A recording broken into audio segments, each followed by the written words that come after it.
Doctor extraordinaires. Doctor. Let's talk about some creepy stuff. Yeah, let's Creepy talk places? about. I mean, we're out here in the backyard having a fire and telling some scary stories. Scary stories to tell in the dark.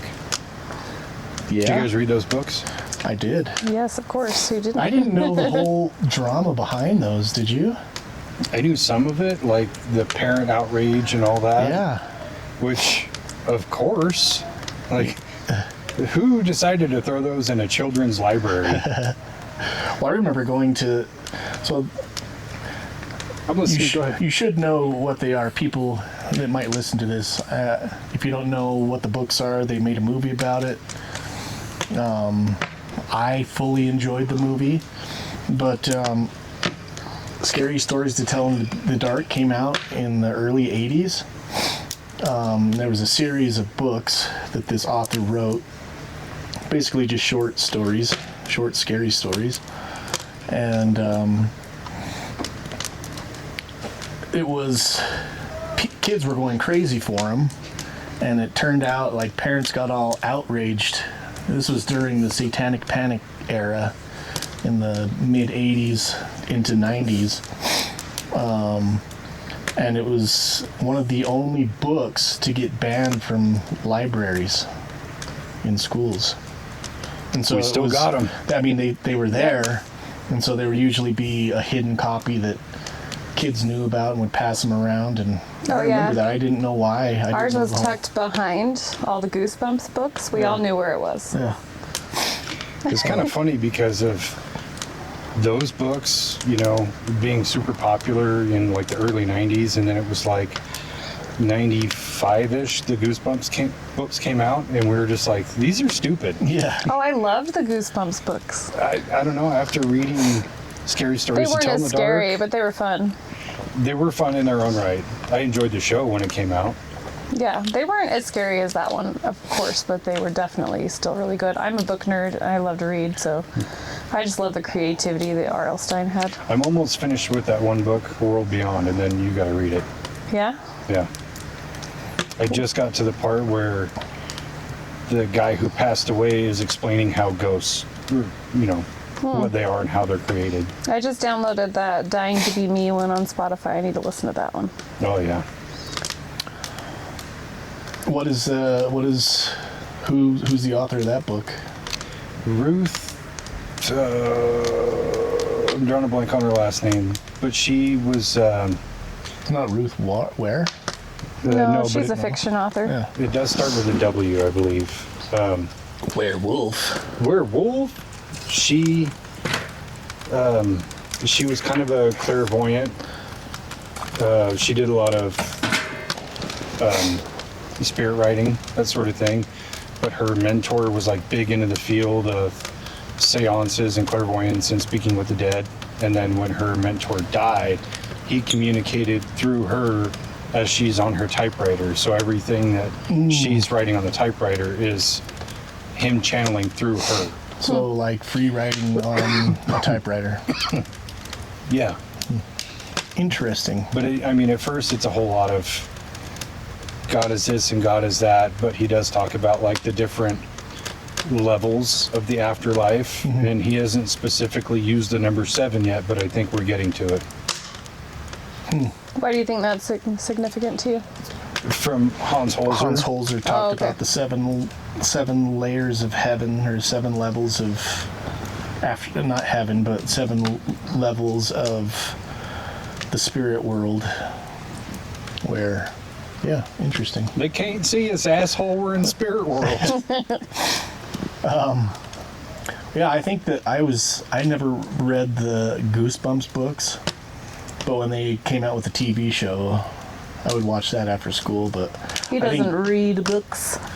well, I think that at that time I was just maybe too old for the Goosebumps audience.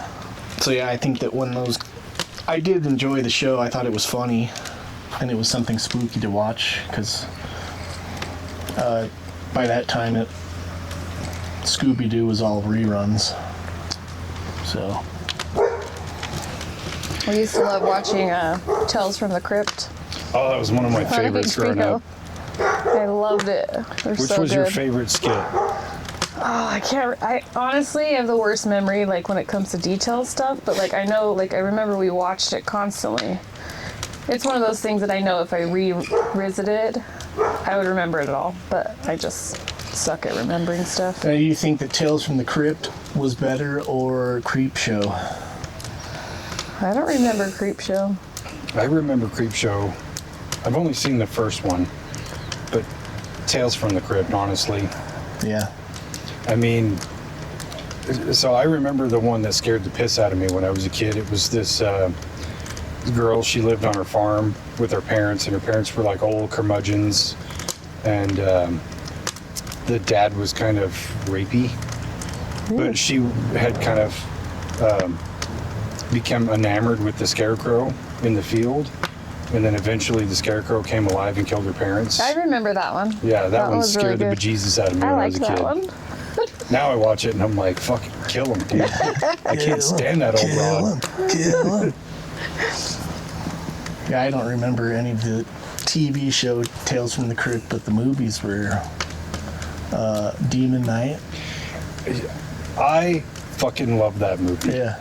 I still think Billy Zane was like the best villain in that movie. I almost said Billy Blanks. Billy he just tie-bows your That ass. felt like a demon night. I thought tried that once. He was so cool and funny, you know, like the scene where he finally loses it and he rips off the jacket and you go, oh, Duncan Poe, motherfucking sack of shit. And he was like goofy, and he kind of reminded me of like Ash from Evil Dead. Yeah. A little slapsticky. Yeah. But he was also terrifying at the same time. Yeah, super scary. Super scary. So yeah, we want to, we're, telling some campfire tales, but we wanted to talk about some scary locations that are like real locations that you can go to get scared. Initially, we were going to talk about local ones. But in looking into most of the local ones, I mean, I'm sure that if you really look into all of them everywhere, they're all not really based in a lot, but... Well, and I think a lot of them you can kind of cover in like 5 minutes each. Yeah. But another part of it that I had kind of thought about was like, if we're going to try to go to some of these places, I don't want to front load with information. So, but yeah, some of them in Utah, I'll say, they kind of have a big reputation that you just can't avoid.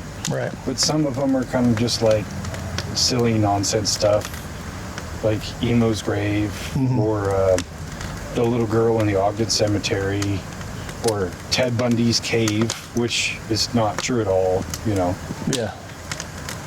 Yeah, so yeah, growing up, me and my friends in high school, we would go and do all the stupid things that we would hear about.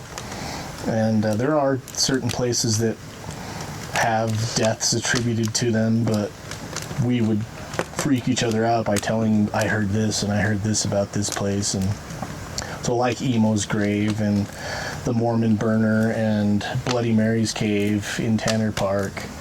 I've never heard of that one. Yeah, so if you go to Tanner, you know where Tanner Park is? It's right when you come down the mouth of Parley's. You know where Suicide Rock is? Okay, yeah.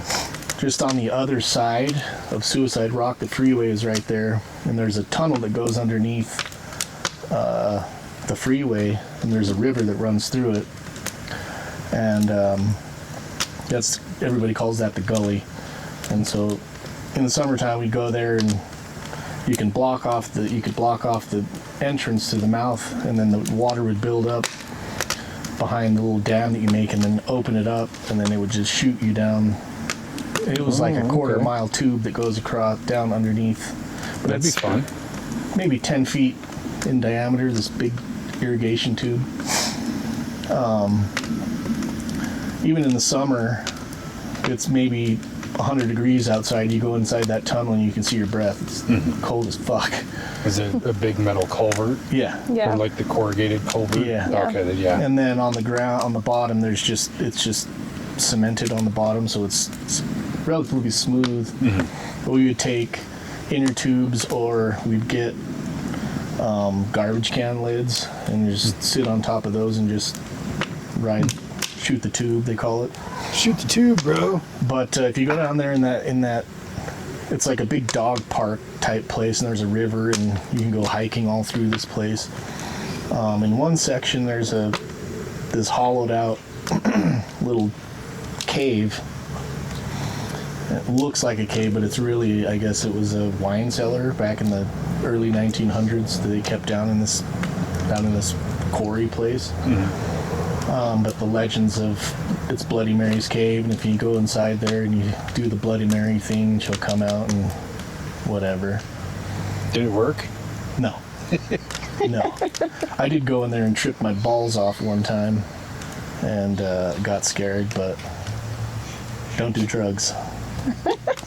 I mean, mushrooms are okay. So's weed. I remember taking my bike down there one morning at like 5, 6 a.m. The sun was just coming up. I was having the best time hauling butt down the hill. I got down by the river, and there was a little snake like cruising by me, and he got caught in my wheel. That was pretty spooky. Tanner Park? Yeah. Did it just tear him up? I did, and then it freaked me out, and then I tore myself up because I wrecked my bike. So I almost died so I could haunt you there. But That's a pretty steep hill, man. I loved it. It was so fun. Not when you take on a skateboard, you catch that one pebble and you're going over. Oh, the whole It's thing's all rock. Dirt. It's like a. There's a road that goes down there, but it's just a dirt road. It's a good time to go down on a mountain bike, though, because you think you're going to die, but it's just fun. Yeah. You have more control on a bike. Yeah, it was fun. So yeah, that's Bloody Mary's cave. We did the Emo's grave thing, which is up at the Salt Lake City Cemetery, which, fun fact, is one of the biggest municipal, yeah, cemeteries in the United States. I didn't know It that. is huge. Freaking It is huge. big. If you've ever been there, Oh yeah. you can see all the different sections. Like, it's enormous. We have family there, and it's like so hard to find them. Like, grandma's it's buried so up there. big. Yeah, because I went there one time during the daytime. I wanted to see, I can't remember her name, but she has 666, Mark of Lucy? the Beast. Lucy, that's Lucy it. something? Wanted to see her grave. And after about an hour of wandering, I just Googled it. And it was like, oh, go to this entrance and then make a left here or whatever.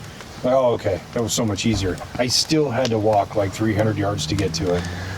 Like Lucy something, and it says that was killed by the Mark of the Beast or something, like died by the Mark of the Beast 666 on her tombstone, which is You guys are crazy. getting smoked out. You want to adjust? I'm okay. The wind's going to shift in a second. Yeah, see, we're good.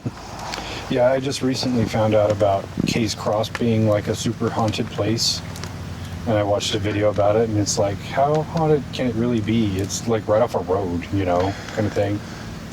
Yeah, it's down in a gully, so you can park kind of close. And same thing. It's like it's almost like a little hiking trail, almost like the Jordan River Trail.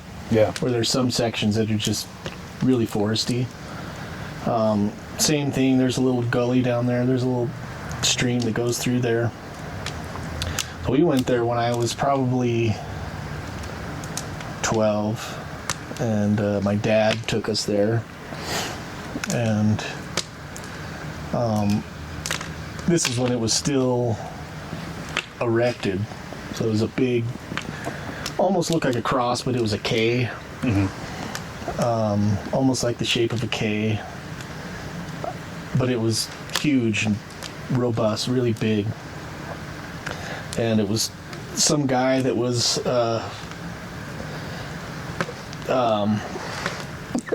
Mormon guy or something, and The wind shifted for like We're 90 dying. seconds. he had like 7 wives or something like that, and the story was that when he died, he had all of his wives killed with him so they could be buried all there at the cross with him. But I don't think any of that is true. I think too many of these places, they get these invented mythos Yeah. that go with it, you know, because it looks like a creepy place. Is it haunted? I don't know. I've never been there. But when it's that popular of a site and known as a haunted place, obviously stories get invented about them and Oh, yeah. manufactured so they can just like kind of sell that idea that this place is super haunted. To be honest with you, I feel like, and I don't think there's anything about it, but I feel like if you walked along Jordan River Trail, like that parkway, so many people have died there and been dumped there that I feel like that would probably be like super spooky. That's what I was going to say when There's you said it's so like Jordan many River, people. because of how many people have died there. That's probably more Yeah. haunted than Case Cross. Yeah. Like there's hundreds of them. Like if you look at, like, watch the news tonight, you'll probably see one. Like, Yeah. I don't even think that Constant. they all get reported because No, they there's don't. such a big homeless population that lives. they don't know who along they that are a trail lot of the that- time, I think. Well, I don't even know if half of them are ever found. Yeah, They I just go mean, missing, and then even that park on the east side on State Street, I'm struggling to think of the name of it. Right next to where Best Buy was, on like 50. Murray? I think it's Murray Park. City Park. oh, Murray Park, yeah, Yeah. Oh, So there's been many bodies found there too. yeah, and it's like homeless people squat there at night. yeah. So my And friend, that's pretty raging right there. When you go over the bridge to go into the park, like the water's moving super fast. If a kid falls in there, they're not getting out. yeah, my Yeah, friend we used to tube in that in that river. that girl I worked with at Gordon and Biersch was playing Pokemon Go with her kids, and they stumbled onto a dead body. Like they had to report it. Her little kids found it. That's awful. Right? I'm like, oh my gosh, so bad. Yeah, I don't know any Pokemon. Chardbod or something, maybe, I don't know. Charizard. Well, no, they were paying attention to their screen and looked down, and there it was. That's crazy.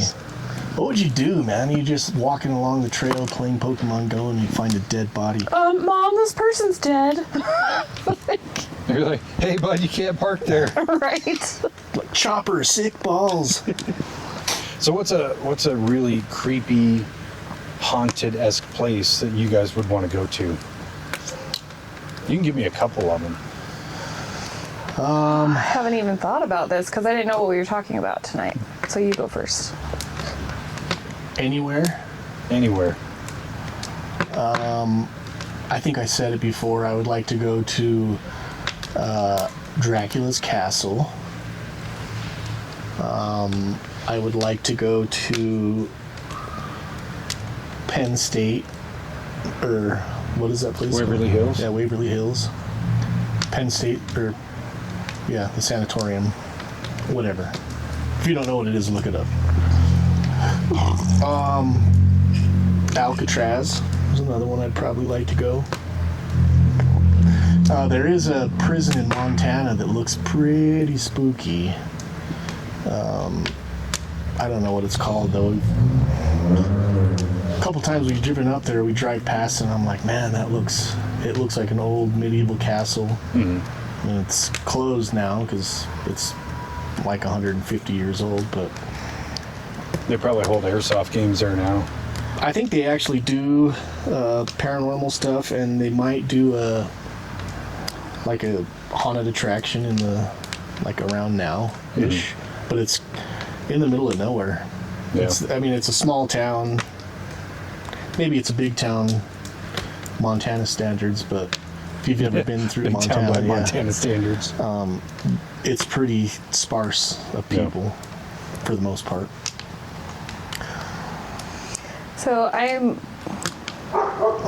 just like kicking myself that I've been to Paris and I didn't go to the catacombs. Ooh, As above, so below. Like, but when I went, it wasn't really, time wasn't allowing for it, but I think if I can ever get you to go to Paris with me, that's something I want to do. For sure. And then just, I got to go to lots of places in Europe that I would love to revisit because there's like certain castles and certain buildings that are just have so much history that are really creepy. Like lots of places that were there. We went to, when I visited Europe with my grandma, we went to a bunch of these like old castles, like from like Renaissance period, and like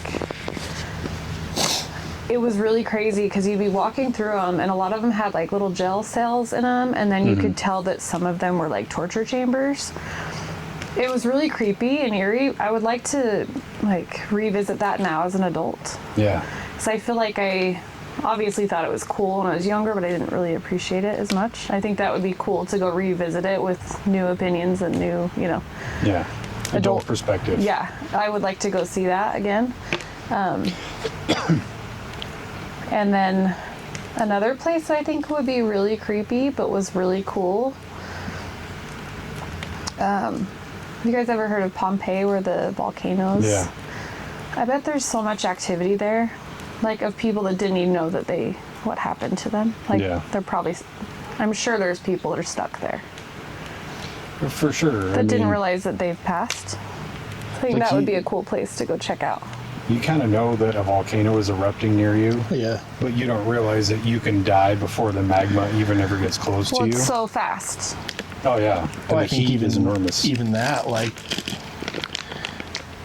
you know that the volcano is erupting, but what are you going to do? You're stuck on an island. Yeah. Where are you And going to it's run like, to? what?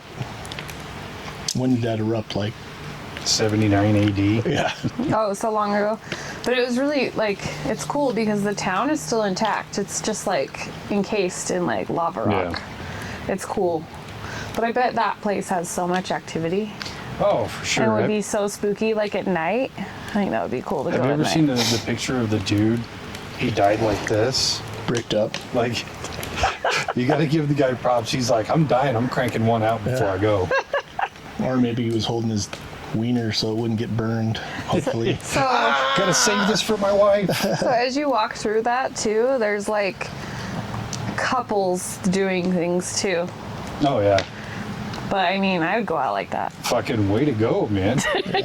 I would like to go out like that. I mean, I'm going to be the dude holding his wang, so I get it. One place I would love to go, and it may be a little taboo to say, but I would go to Auschwitz. Honestly, I would too. Because just, if you're on the prowl for paranormal activity, and no matter which aspect you look at it, whether it's unfinished business or stone tape theory, whatever aspect you put into it, it's going to apply to that place. Yeah. And it's so, I've known a few people that have been there, and I've heard some different stories from people of you just walk onto the place and you just feel awful. Oh, I would imagine. That's what I was just thinking before you said that. Like, if you have any sensitivity to energies, like that would be so intense and so hard Well, to that'd get be through. almost overwhelming. Yeah. Yeah. It really would. I think it would be like really draining. Yeah, that would be like my end all be all go to place. I wonder if anybody's ever have you looked that up? I have not actually. Now that you ask, I've never thought about even I looking also that feel up. like that it might be looked at as disrespectful. So I don't know that you would want to do something like that. I'm sure nobody Yeah. has because of that, but Well, I think Well, even if you look at, it's recent. It is recent, and there's a lot of. But if you look at Dracula's castle, even it's almost the same scenario. Where there's a tyrant. It's a racism thing, tyrant thing, and he killed oh, he was tens awful. of thousands of people. And would dine amongst the corpses that are impaled, like a forest of impaled 10,000 Can you people. imagine what a impaled, sick fuck men, he would women, be? and children. Can you imagine how bad that would smell? Yeah, and You're you would just sit sitting there and trying to eat eat lunch. your eggs like this. he like, had to have been a sick bastard. Like, to be Yeah. okay with that. Speaking of sick bastards, and we're talking about creepy stuff in general. Did you guys watch that Ed Gein show? Not yet. Not I'm yet. gonna watch it. I turned it on. Like I really have no inclination towards serial killers. I don't think we should be, like looking at them as this crazy sense of folklore. I think No, they're just no. sick fucks. Yeah. But I was curious about Charlie Hunnam because I think he's such a really good actor. I was like, I want to see how he does it, and I got fucking hooked into this show. For me, it's not like idolizing the killer. It's about like the psychology of it. And that's where that show really does a good job. And yes, they fictionalize some things, but some of those things they're played in a way of, did it actually happen or was this in Ed's mind? And the whole show isn't just about him. A lot of it is about how the things he did affected society. Like, say for example, Texas Chainsaw Massacre, the movie. the guy who wrote the movie and directed it was inspired by Ed Gein, right? Or Psycho was inspired by Ed Gein. And so they go through these different time periods with these different like pieces of American culture and show how he affected those things. Yeah. So it's just as much about that as it is about Ed Gein itself. And Charlie Hunnam does a great job. Like, you can't watch him in Sons of Anarchy and then watch that and go, that's the same guy. Oh, it is, huh? I thought it was, but I wasn't sure. Yeah, and he does it so good. And the movie, like when he does the things he does, they don't cut out a lot of details. Like, it's pretty vivid. And you're like, God, this is super unsettling and it's creepy. But it's creepy not in like the jump scare paranormal kind of way. It's creepy of like, this was a person who did these things. Yeah. And that's what makes it so unsettling to watch. Yeah, I saw it on there like last week or whenever it came out. I want to say I saw it on there last week at some point. And I was like, oh, they put a Ed Gein movie. And the first thing that I thought about was Jared, your brother.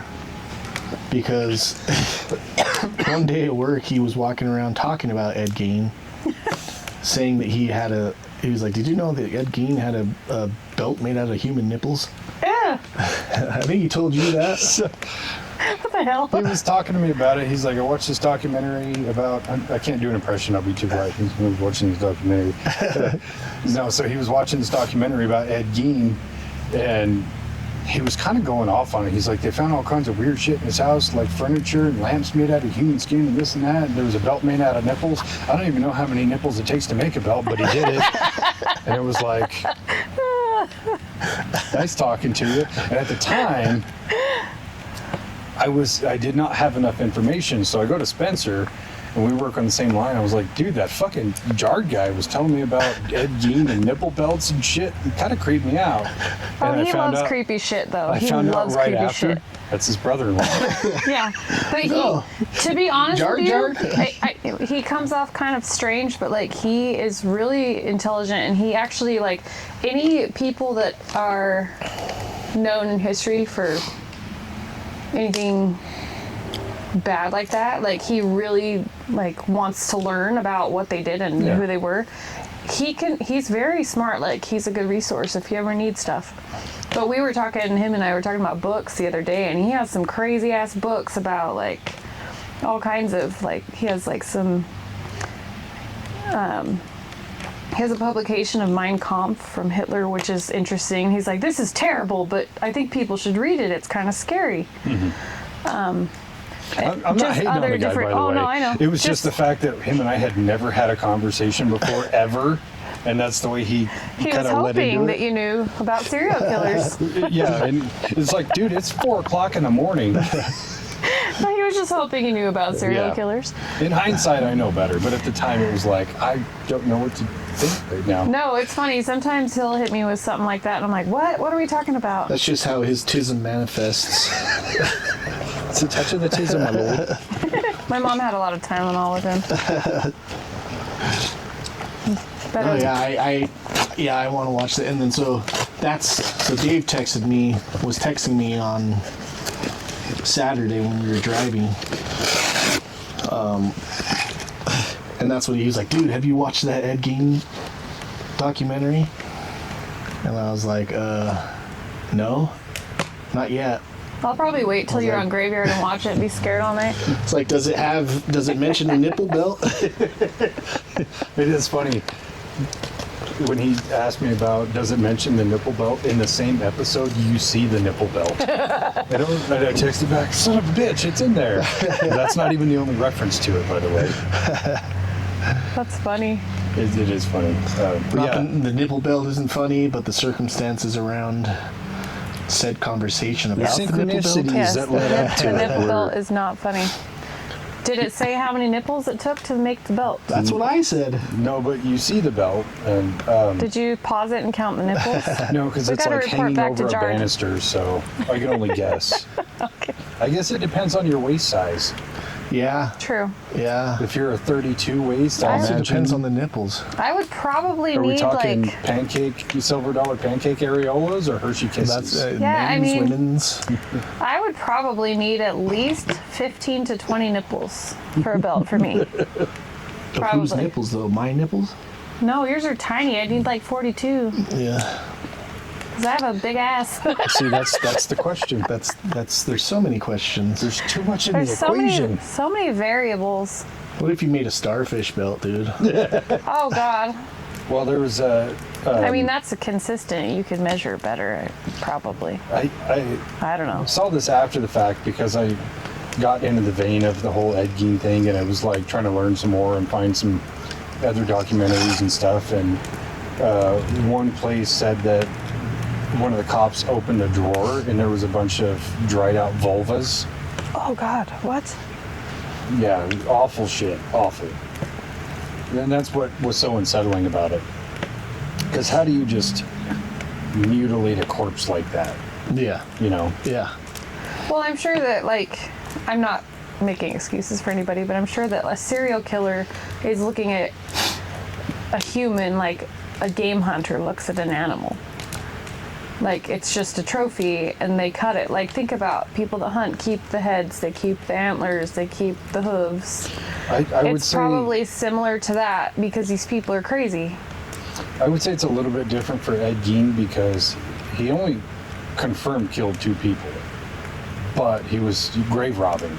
He was digging people up and he was so taking he was body a parts was a off of them. necrophiliac? Is that what He that's was called? also a necrophiliac. Necrophiliac is somebody who wants to have sex with dead bodies. Oh, my bad. He was also one of those too. Ew. Yeah, there's some fucking weird shit out there, man. Did you know that there's like multiple morgues across the country that have been found to be selling dead bodies to people, or they'll prostitute the dead bodies? Like it's how they make extra money. I believe it, honestly. It's so crazy.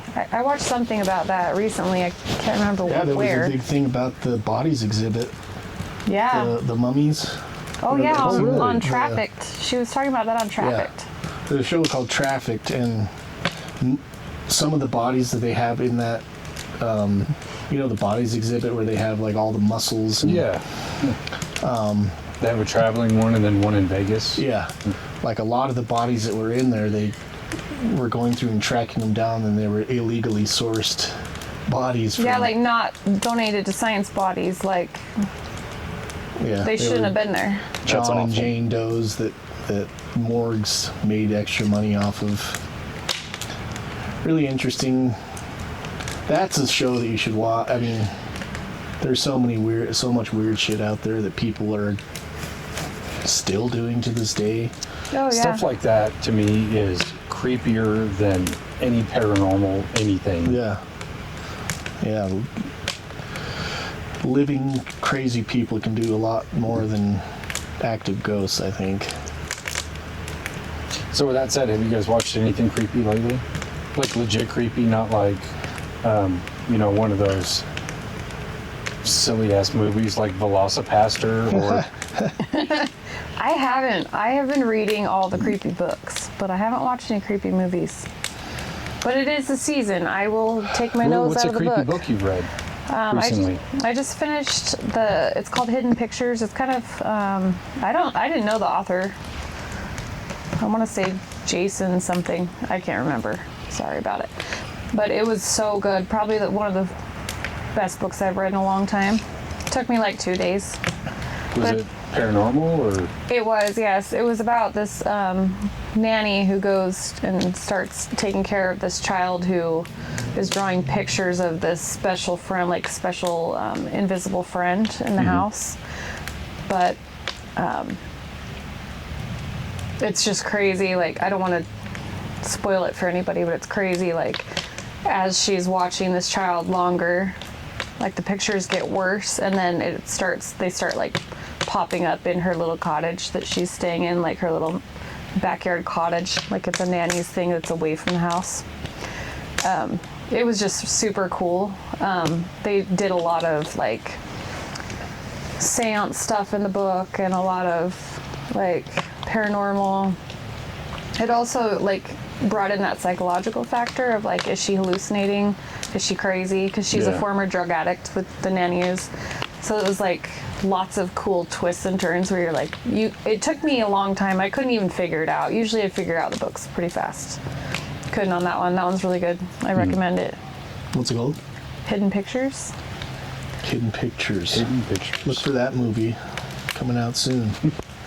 Honestly, I hope they do. I will anyways. I hope they do make it into a movie. It would be a cool one. What was the other one that you read before that? That was the... Oh god, there's been a few. I power through them, don't I? You keep on telling me about these books you're reading. I'm like, that sounds interesting. I'm not gonna fucking read it, but yeah. Read it to me as I fall asleep. That'd be tight. I gotta think about this because I literally read like 4 this month, so I gotta think about it. Of which one it was. Like, I love psychological thrillers, so they've all been scary and good, but let me think on that. There was one about a girl that was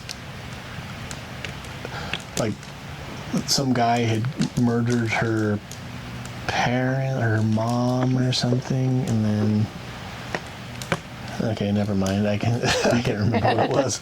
It sounded interesting though. Speaking of creepy books, did you listen to Hunt for Skinwalker? It wouldn't let me. Really? Yeah. Huh. So I clicked on it, and then it said that I needed Kara's permission, and then I sent it to her to give me permission, and she never did. I didn't see it. What? She What? denied my permission to listen to it. Denied. Wait, what? Oh, was it on Spotify? Yeah. I didn't even see it. Oh yeah. My bad. I wanted to, but Was it a purchase thing? No, it's that's another place that I would like. I mean, if we're talking about going to places that we can't go to right now. that's my number one. It's Yeah. always going to be my number one. Yeah. Auschwitz is just like it would also be really super cool, very interesting, but Skinwalker Ranch by far and away. Yeah. Yeah, I would too. That'd be cool.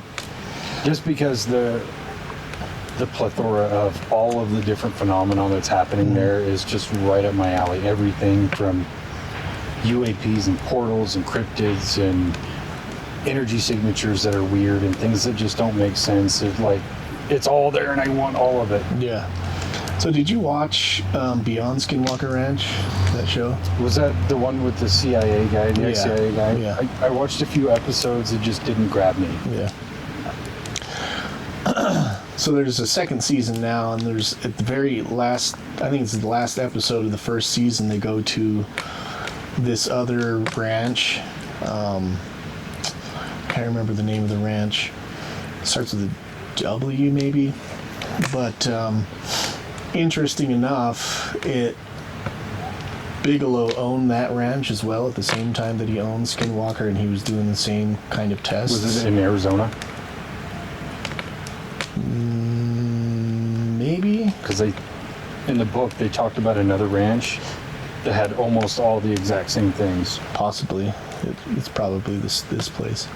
And so they're going through and finding all these similar things to Skinwalker Ranch, and they start mapping through LiDAR like spaces underneath the ground, and it looks like there's tunnels underneath the ground and big objects underneath the ground.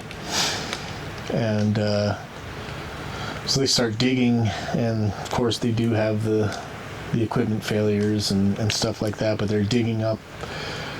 It looks like somebody just buried whatever was there, like in these big tunnels, almost like trucks and stuff that were driving through these tunnels. They just buried everything in, like just enclosed it and buried it. And so they're pulling out trucks and pieces of trucks and tracks, and so I guess when Bigelow left, he just bulldozed everything over, so it was just flat.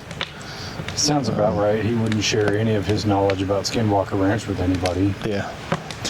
So it's a Dick move. Season 2 is interesting. Season 1, they kind of jumped around to all these different. I think maybe they were looking for that place No, that wouldn't because make they had sense. heard of another place that Bigelow owned, but they weren't sure where it was. So there's a few of those episodes that are pretty interesting, and then this second season seems like it's mostly fixed on that one ranch. They in the show they talk about how it's not super far away from Skinwalker Ranch, but it might be in Arizona. Yeah, because there's I was watching this other show. I think it was with Ryan Skinner, which you know who he is, right? Yeah. So he, At the Frog Ranch or whatever it is. well, he was obsessed with Skinwalker Ranch for a long time. He was even, he was in season 1 of Secrets of Skinwalker Ranch, but they cut all of his stuff. But he was so obsessed with it, like he snuck onto the ranch a bunch of times when Bigelow owned it and stuff. But he kind of goes around and looks at all these other different mysteries, and one thing he looks at is, sorry, it's not Ryan Skinner, I'm thinking of something else. But this other guy who's investigates skinwalkers themselves, and he finds out there was like this team of Navajo law enforcement who was tasked to hunt down skinwalkers. Really? Yeah, like they had special training through the Navajo or whatever. Like and a SK Attack Squad? SK Attack Squad, SK Killers, or SWK. SKK. But yeah, he sits down with one of these gentlemen from this task force, and this man tells him about, you know, I've seen several of them. I shot one and I hit it. He looked like a wolf, but he transmutated into something else and got up and ran away, and just all these banana stories about skinwalkers. But a lot of it he was really reluctant to talk about, as Navajo tend to be. But some of the stuff he talked about was like, holy shit, there's really a task force for hunting down skinwalkers? Sign me up. Yeah. I'm ready. That's There's just a a- big part of their faith that they can't talk about that stuff. It is, in the book, they delve into as much as I think that white people are allowed to learn about, as much as other people would, you know, Navajo and Utes were willing to share about it. So they give you as much in-depth history as they can, but there's just not a lot that we're allowed to know. There's a show on Hulu, I think maybe, called Dark Winds. Dark Wind or Dark Winds. I think I've seen it on there. And that's the first season. I thought that's where this show was going, was kind of, because there's all this weird stuff happening, and it leads back to this woman who was like a witch doctor type person that was casting spells on everybody and sending out these kind of demonic entities or whatever to attack people.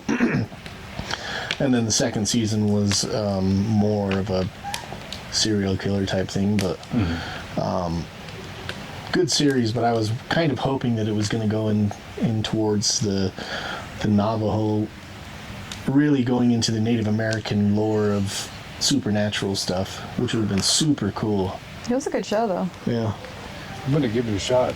That leads me to another question. To you guys, which is the creepiest of all the cryptids? So with cryptids, you have Bigfoot, you have skinwalkers, you have the rake, the yeti, Wendigo, all these... Dogman, Mothman. Mothman. What's the one from Louisiana? Has a stupid, ridiculous name. Rougarou. Rougarou. A Rougarou. Which do you guys find the creepiest? So the Rougarou is just, it's pretty much a werewolf. That I lives think in for me, swamps. it's the skinwalkers. But why do you say skinwalker? Well, I don't know as much about this stuff as you guys, but like for me, it's because it can be so deceiving. Like an animal that you think is harmless, and as an animal lover myself, like if it's friendly, I'm going to go touch it, you know? And to have it be something that could be potentially harmful is really scary to me. Because, I mean, it baits you in, you know? For me, I think it is the rake. Just because it's super creepy looking. It is very creepy It looking. looks like Schmeagol. Or Monsters, Trixie. Travis on a really bad day, maybe. What? What?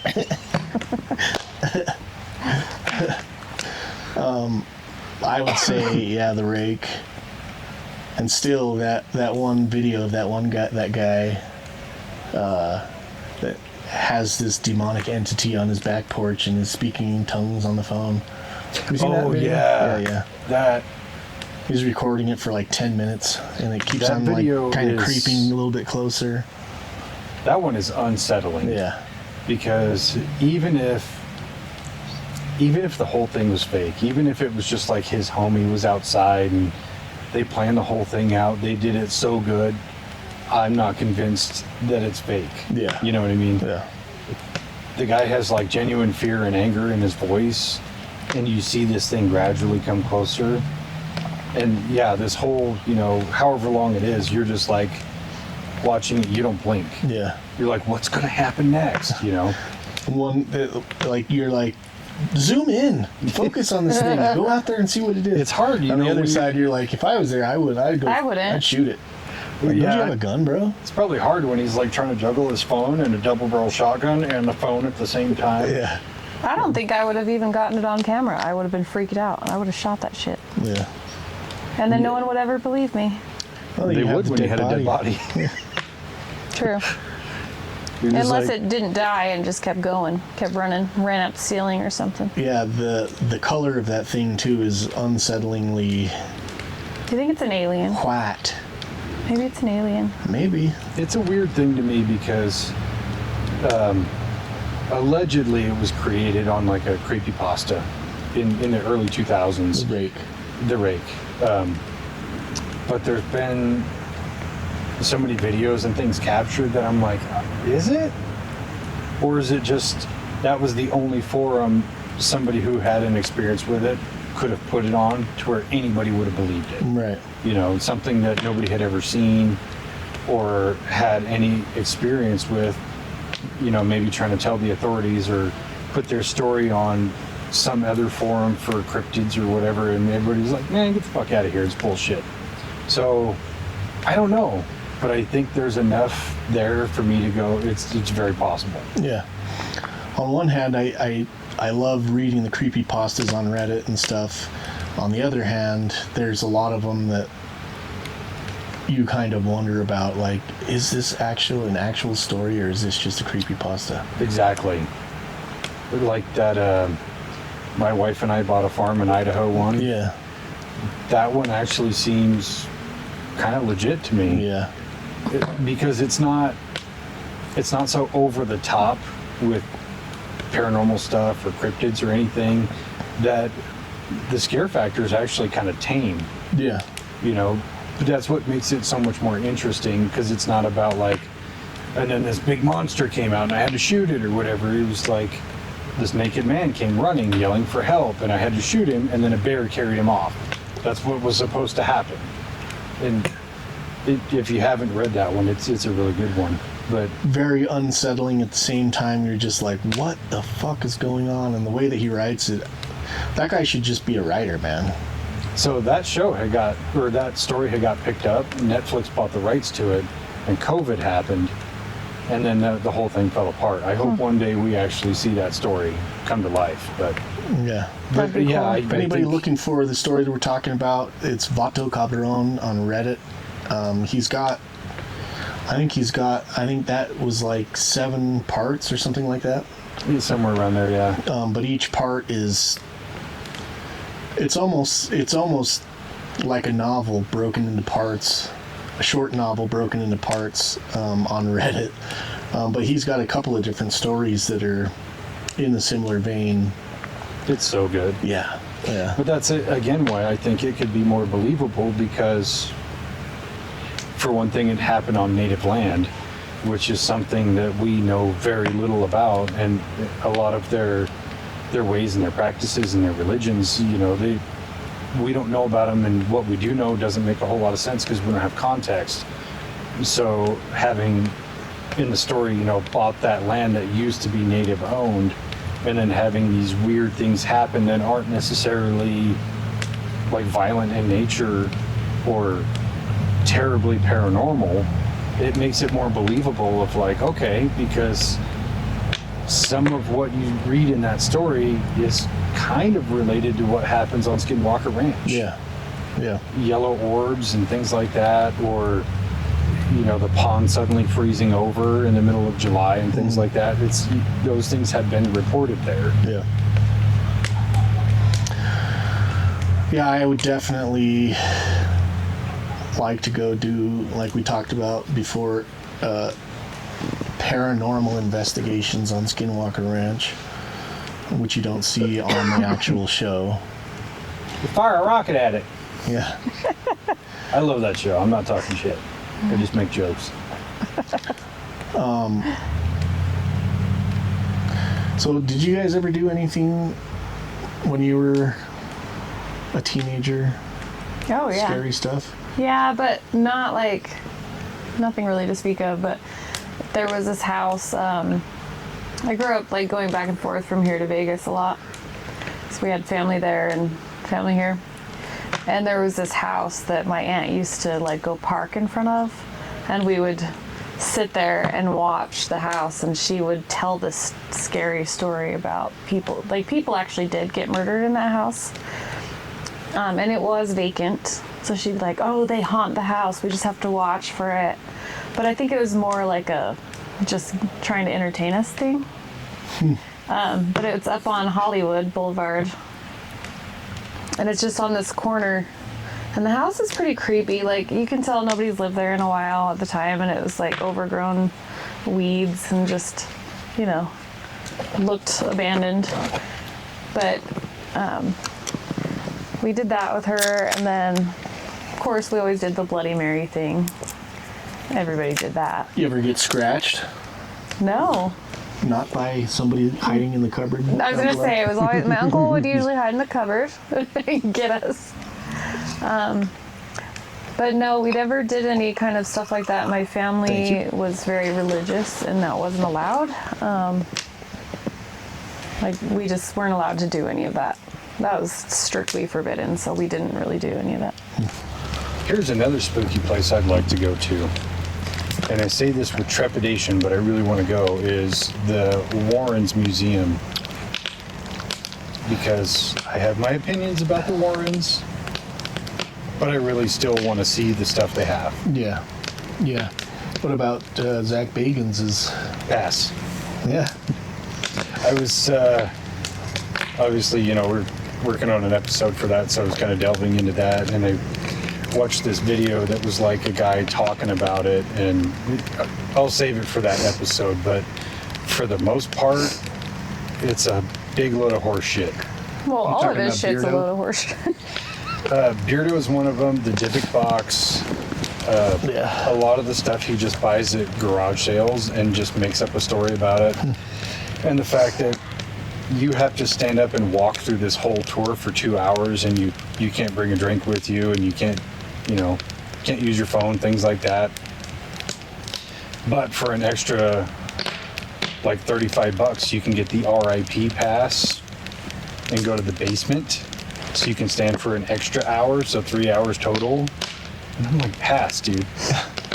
I just feel like he is so over the top that I wouldn't even believe it either, and I think it would be a waste of time. He's definitely my least favorite of all of the Same. spooky stuff. So I was a bartender at the airport for years, for those that don't know. And when him and his little crew would come through, he was an ass and he wouldn't talk to anybody. His crew would. But he's just so arrogant and wanted nothing to do with his fans at all. So Which I did not respect as a human. So you've seen him in person. How tall is he? I'm curious. I wasn't up close to him, and I'm pretty short, so my perception may be wrong. But I think he's around 5'11", maybe 6 foot. I'm not sure. I'm very short, so everyone looks tall to me.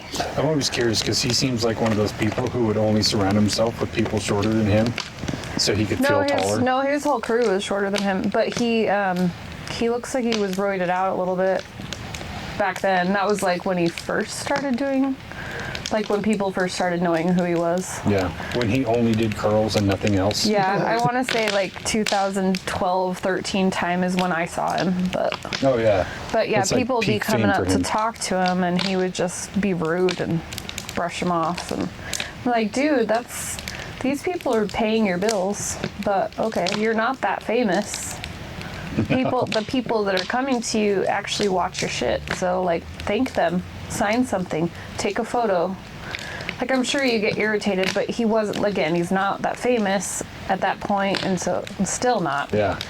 really It's in probably the the same spectrum. level as us. I mean, we go into 7-Eleven and get recognized. No. They're like, DJ Khaled! Every time. I know. dude. I try to take him to the hot springs, and these kids are like, DJ Khaled with no shirt on. Take the photo. Just put it in the tabloids. They're like, who's DJ Khaled's mistress? I could hear these kids. We went to the hot springs in Honeyville. I don't even know if he's No, I married. remember you telling me, they're like, is that him? Is that him? I think that's him. It's so Go ask him. I funny. don't want to ask him. I don't think they look alike at all. It's like, yeah, they have a beard. I think that he kind of looks like me. No, I think that you I look. like the way you said that. That's good.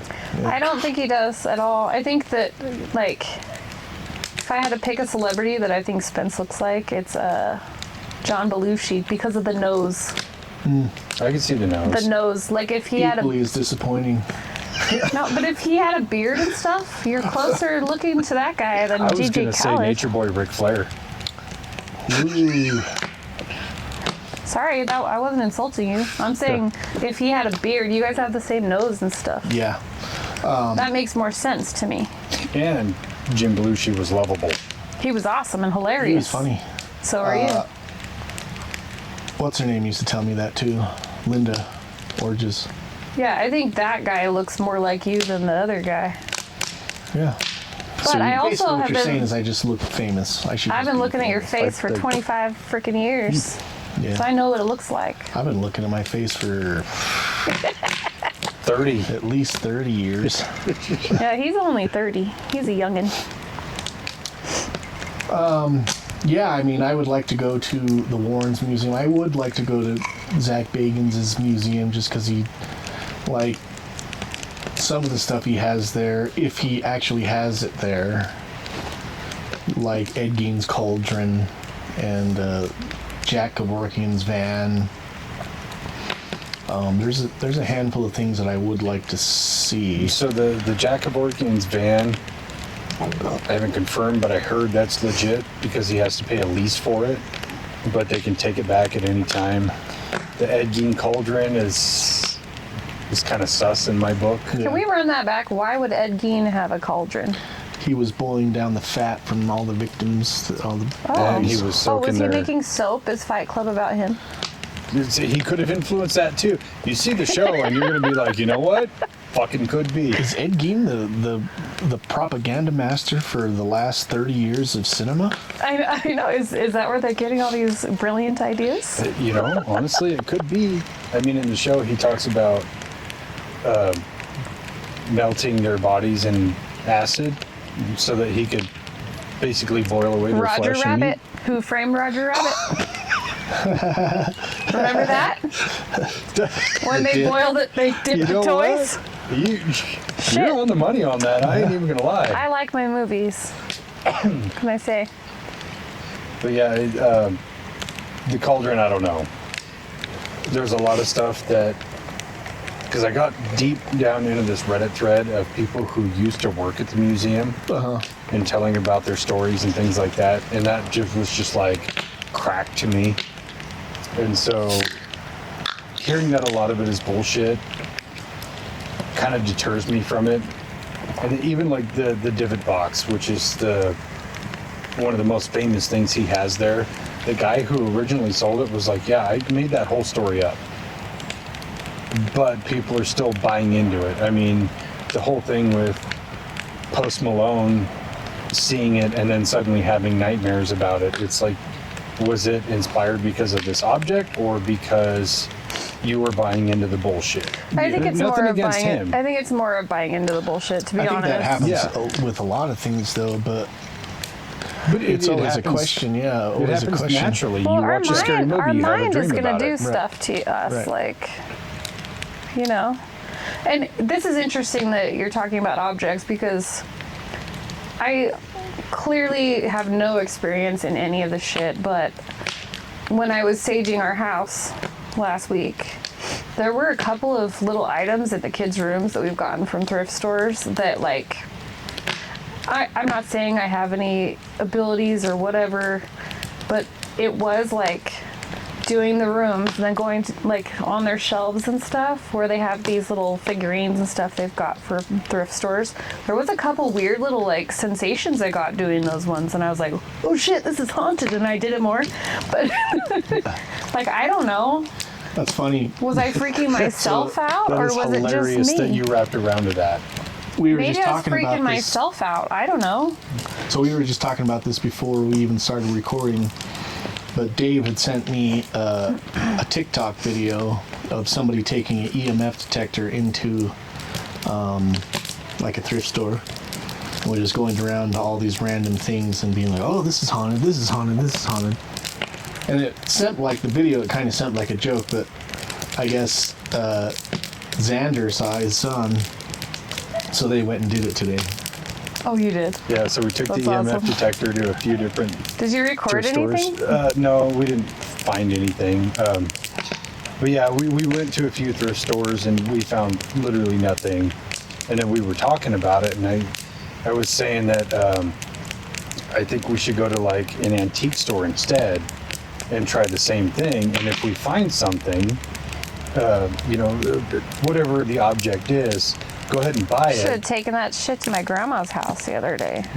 We talked about that too. Jesus. But I was saying, you know, whatever it is, you know, let's say it's a doll or whatever, you can go ahead and buy it. We have an elf box in it there up. we can EMF. We'll box it up and then we'll bring it over to you, but you can't see what's in it, but you're try to have you perform some psychometry on it. But Reach here's your the hand in the thing. box and touch it and Here's then the see. thing, though, is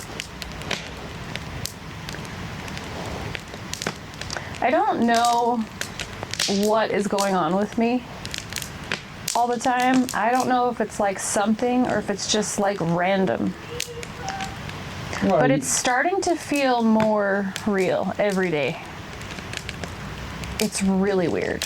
I think maybe it's just something you have to It's starting hone to in feel on. like I'm not just crazy. Well, I think it might be just because you're paying more attention I'm to it. embracing it more. Yeah. I'm definitely embracing it more. For Speaking sure. of which, did you sign up for that Cindy Kaza thing? So I had it on my calendar, and I was gonna do this last Saturday, but we had to take off out of town. No. But she does them frequently, so like it's gonna work out at some point. But I still really want to do it, and it's still something I'm gonna do. It's just this, they're just falling on like the wrong time. Yeah.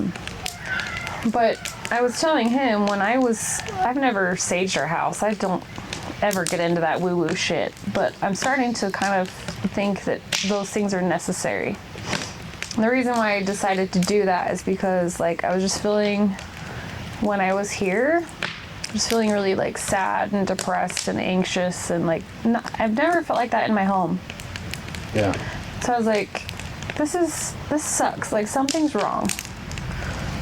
And so I was just like, you know what, I'm gonna do it. What could it hurt?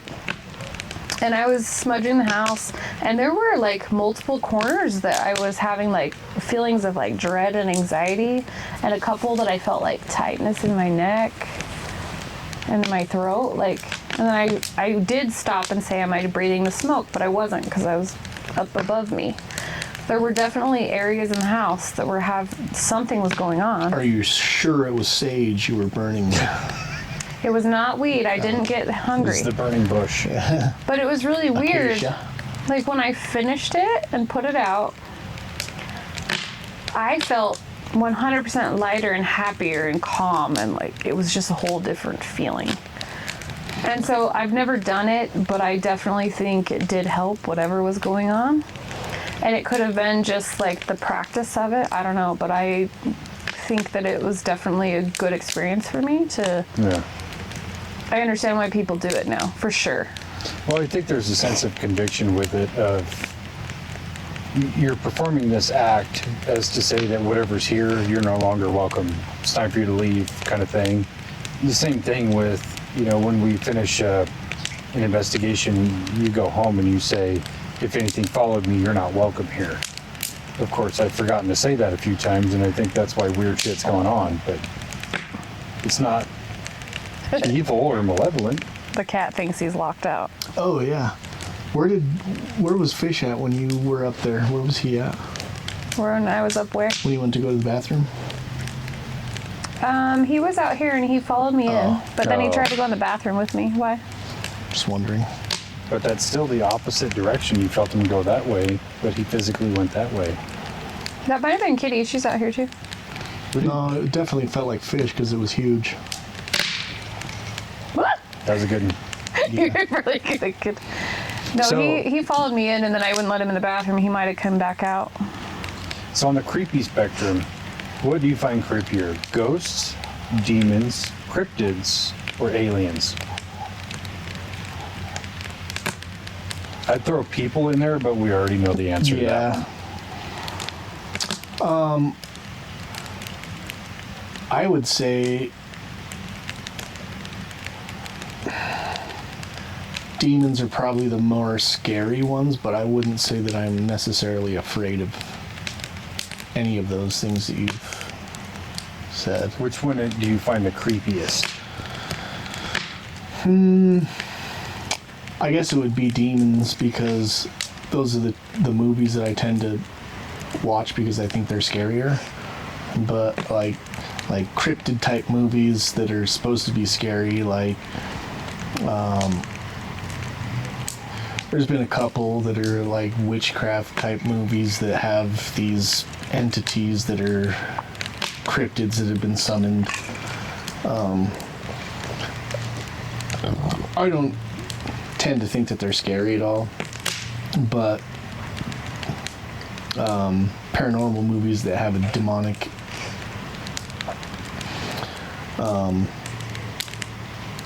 thing to them, I tend to watch those movies and be a little more on edge than like ghost movies like The Others or Yeah. I where it's love just, that. like, So ghosts or The Sixth Sense where there's jump scares in it, but the overall sense isn't a scary movie. It's just he's seeing ghosts. Or Patrick Swayze in Ghost. Yeah, that definitely changed the paradigm with ghosts. Yeah. I mean, I would love to have somebody do pottery with me. Yeah. But honestly, I think that that's probably most of what most ghosts do is go visit their Pottery? loved ones and pottery. Yes. You know, bone their dead wife, but bone their wife, you know, whatever. Like, I definitely think that, or like City of Angels, same thing. Like, she feels him there. Yeah. But I think that's like mostly if your spouse died and they came to you, that they would be trying to create an intimate situation with you. Yeah. I mean, I really feel like if I was a ghost and my wife was 1990 Demi Moore, I mean, I'd me be trying to bang too. her too. Yeah. Me too. She was beautiful. She's still beautiful to Yeah. this day. A little plasticky, but still hot. Yeah, but like shit, what is she, 60 something? Yeah, Maybe that's almost fair. 70. So I what's- think what- Ghost was probably peak Demi. Yeah, she's gorgeous. Yeah, but she got a second coming with that. Striptease. Well, I was going to say Charlie's Angels, but yeah, striptease too. She had a solid 2 I don't decades. think I ever of- saw that movie, but I've seen clips of it, and it was like God. I saw the important parts, I guess. I mean, It's one for the it's pretty spank bank. bananas to me that you can be in a movie with prime Cameron Diaz and be equally as hot, but still like at least a decade and a half older than her. That says something. Hey, just because we get older doesn't mean we're not hot. I'm not disagreeing. Dude, I have to tell you, I think that there are certain women that just freaking age like wine. I don't care. Demi Moore's one of them. There are, and Sofia Vergara is freaking hot still. Oh yeah, I mean, Holy yeah, she's shit. an attractive. I'm not mad at you. Wait, who? Shut up, she is. And like Selma Hayek, and like that's his girl. Like, dude, these ladies are like freaking gorgeous. Yeah. Gorgeous. So yeah, I don't It's think true. it even matters. Desperado Salma. She's wow. so gorgeous. I don't care. Or I would be a lesbian for her. me too. With you. Same. Same Z's, dude. I would scissor her. Anyway, creepy stuff. What was your choice? That's creepy. Children, don't watch that last second. You should just do a whole, warning for the children, for our children. I know. I got to make disclaimers and things like that. I've got a lot of work to do. But. So I'm with him that I think ghosts and demonic stuff is scary, but what's on Are my you guys about to booby? make pottery? He's ripping my nipple off. I'm not really Trying sure. to make a belt. He One of was those, trying to one of make those it. bugs that looks like a ladybug, but it's not a ladybug. Oh. Thanks for It's like saving an my Asian life. beetle. I threw it in the fire. He saved my life. So I think, theoretically, the ghost and demon thing is really scary, but it's not to me. Particularly because I am constantly seeing ghosts and shit all the time, and have lots of experience with all that, but I haven't had anything super harmful to me. I've had it a few times, but I don't think that was a ghost. I think that was more demonic stuff. But again, if you know how to handle that, it's scary in the moment, but I don't feel like I'm in danger. So I think the thing for me, if some of the cryptids were real, like the chupacabra and shit, or a werewolf or something, I think that would be more scary to me because they could physically harm you and overpower you. I'm not that, I don't know, I'm kind of, was aliens one of the things? Yeah. Sorry, I forgot. I think that would be kind of scary, but also more of a curiosity. I think it depends on what type of alien we're talking about. If we're talking about Greys Well, we don't, or I don't Nordics, or are we talking about alien? are they putting things in my butt or what's the, that's scary. I don't want that. I don't care about putting stuff in my butt, but if you're gonna lay something into my stomach that's gonna pop out my chest. Yeah, xenomorphs are scary, Xenomorphs, but yeah. if it's a Nordic, I'm gonna put something in your butt, but he hands you tequila first. I mean, Cordial. Here, yeah. drink this bottle of mead first. I think for me, it's got to be cryptids because I think about what would my response be. I feel like I have communicated with ghosts, and I didn't feel fear or anything. I have enough kind of weird paranormal activity around me enough that it doesn't affect me in a negative way. I don't believe in demons.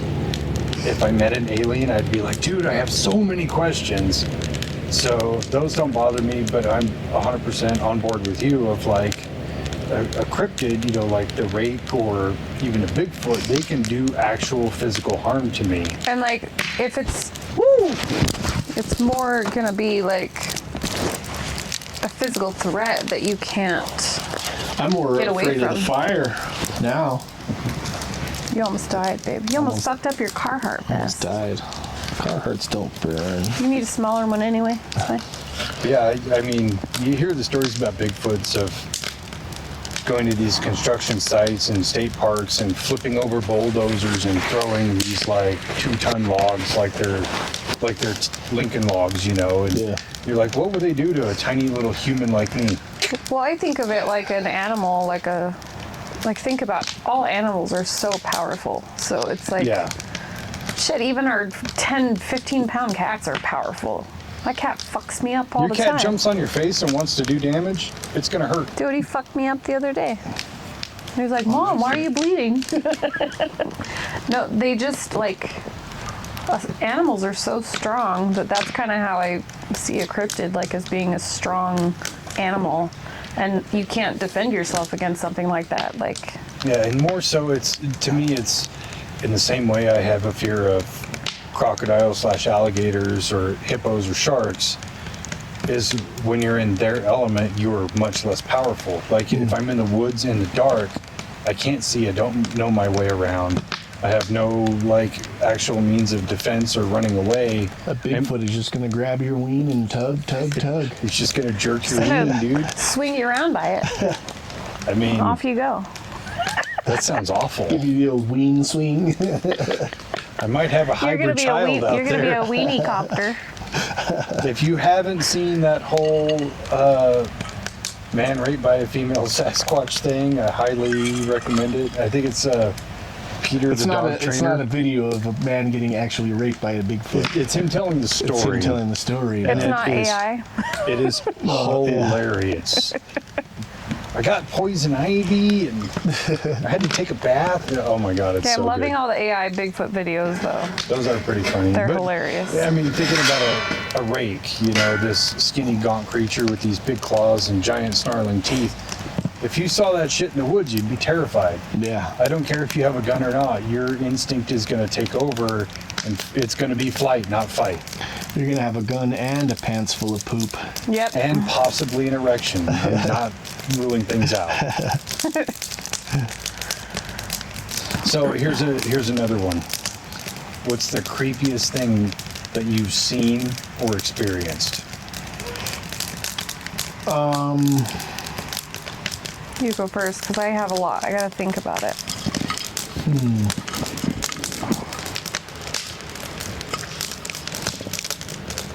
Oh, this is hard.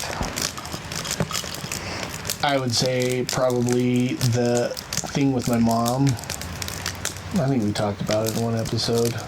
Yeah, but go ahead and regale us. I know exactly what you're talking about, because that's exactly what I thought you were going to say. Yeah. It might be one of the stories I'm gonna think of too.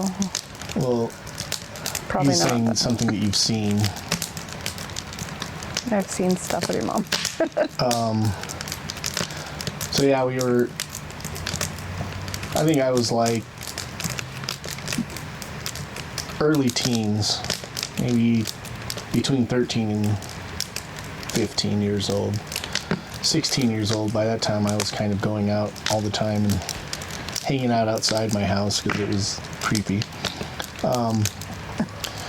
But we were watching movies in the TV room, and the TV room is like the wall, the TV, the couches are over here, and there's a set of double doors that go into the kitchen. You can see the kitchen. Into the kitchen, there's a set of stairs that goes up to where the bedrooms are at. And so we're sitting there watching movies, and we hear this commotion coming from upstairs, and we all kind of just look over to see what it is. It sounds like somebody's running down the hallway upstairs.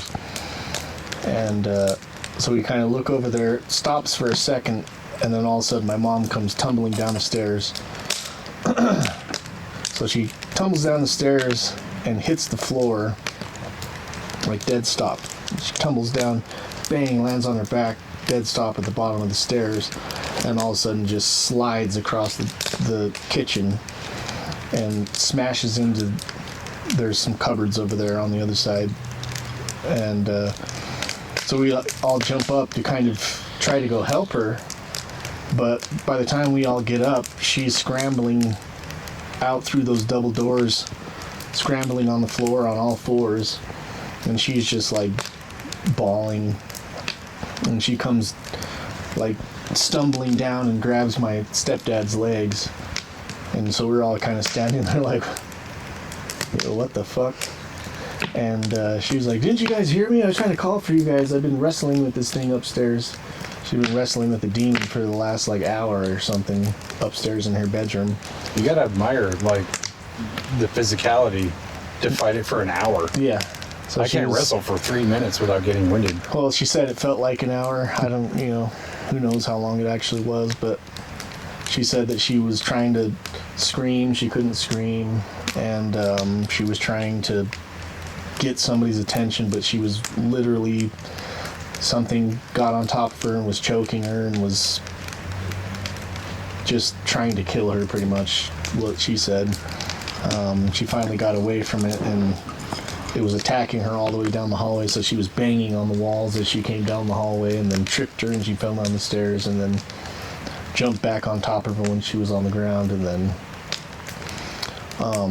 so I saw that happen in person, and it was just one of the many weird things that happened at my mom's house, and I saw that happen firsthand. I think most of my brothers were probably my 2, maybe 3 older brothers weren't there when that happened, but it was me, and it was just we would just always sit and watch movies, especially on the weekends. But so yeah, I would say that's definitely one of those things that kind of shaped my mind into a knowledge of there's things that we can't see that do interact with us or are capable of interacting with us. Have you talked to her about that? Not really, but that's not the only time that stuff like that has happened to her. Yeah. That Yeah, I was gonna say Actually- that's what my story was. Is a very similar story. happens quite often to her. Well, not often, but there's a number of things that have happened to her. Even after we went back to work, I was supposed to work overtime, and so I was getting ready to go to work, and my stepdad called and said that my mom was unconscious and they were taking her to the ER. And so we all went over there. I think we were the last ones to get there. So my brothers were there, and we're like, what happened? I was like, well, we were sitting there.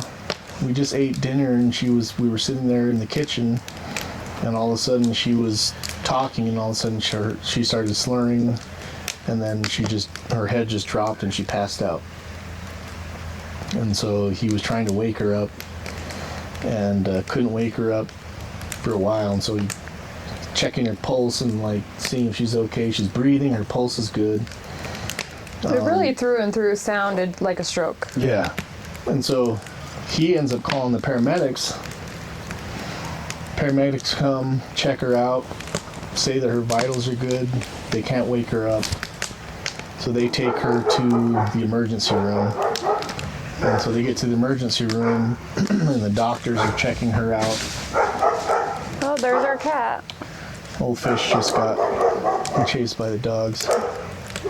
Fishy. Fishy. So the doctors are checking her out, doing all the checks they can think of to He check lives her to if she piss had them a off. heart attack or a stroke or whatever happened, and they can't figure it out. They're like, it doesn't look like she had a stroke. There's nothing that we can find, but we don't know. We can't wake her up. Like, she's not responding to anything. And so me and my brothers and my stepdad went in and gave her a blessing. As soon as they got done with the blessing, they walked out, and then she opened her eyes. And then they were like, "Oh, you're awake." And she was like, "Yeah, I've been trapped." She's like, I was in this room. I could hear everything that was going on, and she was talking about all the things that were going on around her. But she said it sounded like, to her, what it was like was she was in this room that had all glass doors all around. She was surrounded by glass, and she was in this room, and all the glass was covered with smoke, so she couldn't see out through the glass, but she could hear things that were going on outside. But she said it sounded like thousands of demons that were surrounding the glass, trying to get into where she was at. And get out. Yeah. So But she could hear random voices like my brothers or my stepdad or the EMTs and the doctors talking, but it was like in the background of these. Yeah. To me, it would be like if you're surrounded by a horde of zombies that are all just like. Yeah. And so that's what she said. And she said finally, when they gave the blessing and said amen, everything went away, and she was able to open her eyes. So I mean, That's fucking potent. So I a weird was thing that happened at during the that. hospital, and then like we went to go see her after, and she was like wide awake, totally like normal. Yeah, totally normal. But the weird thing is we got the call and I called him, and I was like, "Hey, I was downstairs working, and I was like, hey, I called him, and I'm like, hey, I'm just going to quickly finish what I'm doing, and then I'm going to head up, because I knew it would take him a minute. And they hadn't gotten her settled yet, so I was like, okay, it's going to take a minute before they let us in. And I was down there working, and it was like in my ear, like, everything's fine, I just need help. Like, everything's fine, I just need help. Like, I kept hearing it, and so I was like, that's weird. And then I just kept getting this, like, she's fine, like, she's gonna be fine, everything's gonna be fine. And, like, the whole time, and I was just, like, not convinced because it sounded like a stroke. Yeah. Like, all the facts are saying this is a stroke. Then we go there and that happens, and like she comes out and she's perfectly fine. When she explained it to me, it was freaky, like, because it was like, I knew she was gonna be okay, but because I was getting that, but it was just like, I didn't know how to take that, because it sounds like she's having a stroke and she's in trouble, you know? Yeah. If she's not conscious, like, science would tell me, no, she's not good, like, this is really bad. Yeah, I called in. For some reason,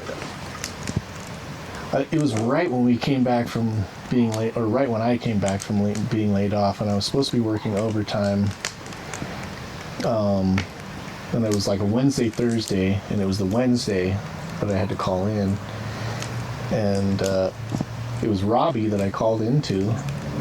Told him I wasn't going to be, I couldn't come in because the doctors think that she had a stroke. And so I went to the hospital, stayed there, and then went back to work the next day. And Robbie's like, how's your mom doing? I was like, oh yeah, turns out she didn't have a stroke, she was possessed by demons. And he's like, what? And I was like, it's a long story. But yeah, there's a lot of things that have happened to her and around her almost her whole life that it just... Yeah, I find those stories so fascinating, all the way from like the story of your birth, and then some of the stories you've told me in between. Like, we need to like get these stories on camera. It's really crazy, because the stuff that happens to her is shit you see in movies, and it always happens to her. And I just really wonder what makes her so susceptible. But she is a woman of very strong faith, and I think that makes her a target. Well, and I think I've talked about this before. I mean, hearing the story about, like, you were supposed to die, like you weren't supposed to make it. Yeah. So theoretically, maybe she wasn't either, and that's why you guys are more susceptible to different things, because you're not really supposed to be here. Yeah. If that makes sense. Yeah. It's like a weird curve in Final Destination. And I think that could be a common denominator. Honestly, like, I wasn't supposed to survive my birth either. Yeah, see? And either was Kamea, our daughter, but she says shit to me that I know she sees shit. I know she's very highly sensitive to energies and things, and she's another one that was not supposed to survive. So I think that it probably is like a correlation. But it's just interesting the way that that pans out, you know? Yeah, I mean, when you think about it in that vein of realistically or even medically that you guys were not supposed to survive, and then you end up sensitive in some shape or form, whether it's like a full-on clairvoyance or communication or whatever label you want to put on it, and you think about all the different stories across time of people who have crossed over and come back, and now they have these latent abilities that they can tap into at will. To me, it's the same thing. I remember when you've kind of touched the next level of your consciousness, so to speak, but you come back to level 1, you're going to be able to do things. Yeah, I guess it's like playing a video game, and you learn the skills of the next level, and then you go back and play the first level again, and it's like this is easy mode. These skills that you've acquired over a certain amount of years. No, Make but me a like- nightmare for people like you. In my mom's case, there was stuff happening to her even before I was born and even before my brothers were born. Ever since she was little, there was See, not even just my mom, like her whole family. So I don't know. I would like to get her on here and talk about it, but I know that she's just not willing to do that. No, why is that? I think she just believes that it's something you don't really talk about. That's fair. I understand that. Yeah, my family's the same way. If you're religious, this is definitely something you don't talk about. They believe that it attracts more of it. Yeah, it's almost like not wanting not wanting a TV show to come on, but turning the TV on to that station also. Well, that's what my dad said. He goes, "What are you doing right now?" The day I was saging, I was like, "I'm just gonna cleanse the house real quick. I'll call you later." And he's like, "Did you guys bring shit in with what all the stuff you talk about?" And I'm like, "I didn't bring shit into the house, but maybe, I don't know." Could be. But then he called me and lectured me about it. Like, maybe you shouldn't be doing this stuff. And I'm like, I'm not doing it. I think this is just my opinion. Where we had this discussion about things that are paranormal in nature, but if 95% of the population is experiencing these things, are they paranormal or are they just normal? I don't think it's paranormal. I think it's just like humans connecting with each other in a different way. Because recently I've had like things happening and that person's not passed. Or there's things that have happened like when our daughter's had a seizure and the next day she's like, "Mom, I was yelling at you and you didn't respond. You were ignoring me. I was pushing you and you were ignoring me." And come to find out, I was in here cooking dinner and she was having a seizure on the couch and I didn't know for a minute. Yeah. But she was trying. She said she left her body and came to tell me. Like, she remembers that really vividly. But I agree with you. That's just, it's another level of connection that Yeah. unless we explore it, it's never going to make any sense. Yeah. And as long as we keep hiding from it or using religion as a barrier to keep us from understanding it, we never will. Yeah. And Or is the religion set up purposefully to keep us from being aware of it. hold most of the population back from understanding these things? Can I share what, do you think it's appropriate for me to share right now? It's the always thing last appropriate. week? Sure. I won't. It's up to you. No, I won't get. I feel really. This is cool to me now. I had a really hard time with it that day, but the weekend's happenings made this really cool. So, for those of you that don't know, my grandma is suffering with dementia. She's had it for ever since she got her COVID vaccine. I probably shouldn't say that. You might have to mute that out. I don't know. Yeah. Get Coincidence. canceled. Ever since she got her coincidence vaccine. Her coincidence vaccine, after that, she rapidly had mental decline and she's suffering from dementia and Alzheimer's. It's starting to affect her body. So she, so they just put her on hospice. Well, before I was told she was on hospice, I was told that day, but it was after this situation, a few hours after. I was kind of pissed off because I had to clean the fridge at work and none of that. I clean up my shit when I spill shit. So in a restaurant, people spill shit and it gets coated on the thing, and I'm in the fridge cleaning our server fridge, pissed off, and I'm just kind of in a bad mood. And this is funny because this is only something her and I know. This dumbass song that I hate so bad, and she knew I hated it so bad. Anybody can look it up, but it's called "Raindrops Keep Falling on My Head," and it's hella cheesy. But when I was a teenager and I was in a bad mood, she would sing it to me to annoy me. And it's something like, "Raindrops keep falling on my head, but that doesn't mean my face will soon be turning red." Yeah. Something. I don't know. It's basically don't be sad, be happy. Like, it's supposed to be a good message. It's good old Gene Kelly. Yeah.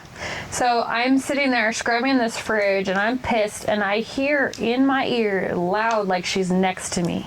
her singing this song. And I hate that shit. And instantly I'm like, shut up, Grandma. Like, instantly, I almost audibly said it. And I looked over because I'm like, it literally sounded like she was with me. I'm like, turned my head and I'm like, oh my God, I hate this song. Shut up, Grandma. And I realized what I was like about to say and looked over and I'm like, you're at work and she's not here. And that was weird.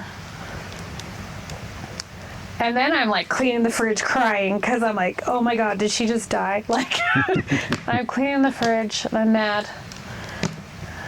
About an hour and a half to 2 hours later, I can't remember right now, but my aunt texted me and said, hey, we just had to put Grandma on hospice. You know, it's affecting her body now, so we're just going to keep her comfortable. And I'm like, holy shit, like she came to me and she sang me that stupid song because I was in a bad mood about having to clean the fridge. So long story short, weird shit was happening to me all day regarding her. Things only her and I know. Weird. So we just shot out there. That was like a week and a half, 2 weeks ago. We just shot out there this weekend because I was like, I just feel like I want to go see her one more time.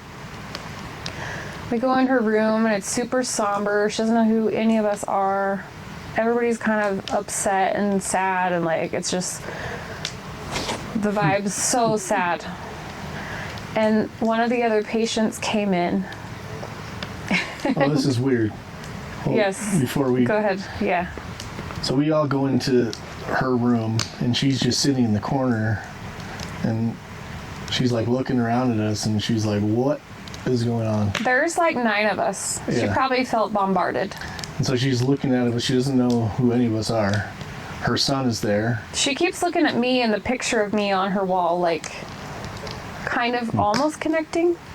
And everybody's kind of, they don't know what to say because they don't want to like scare her or trigger her or say, I'm your granddaughter, and be like, wait, what? You have to be really careful with that situation. Yeah. So everybody's kind of sitting there in silence, and I'm standing at the doorway, and there's other patients walking around, and nurses walking around. So I stand in front of the door so that we can kind of have a private moment. I don't want to close the door because I don't know the rules of the facility. And so I'm standing in front of the door, and there's this other patient that's walking around behind me. And she just keeps on walking past, and then she stops, and it sounds to me like she's talking, she's whispering, and she's kind of like, and then it would switch to something else, and she would start saying something else, switch to something else. It was almost like sweeping through. It was almost like a spirit box. Dude, literally. Really slow. Wow. And it was like sweeping channels. And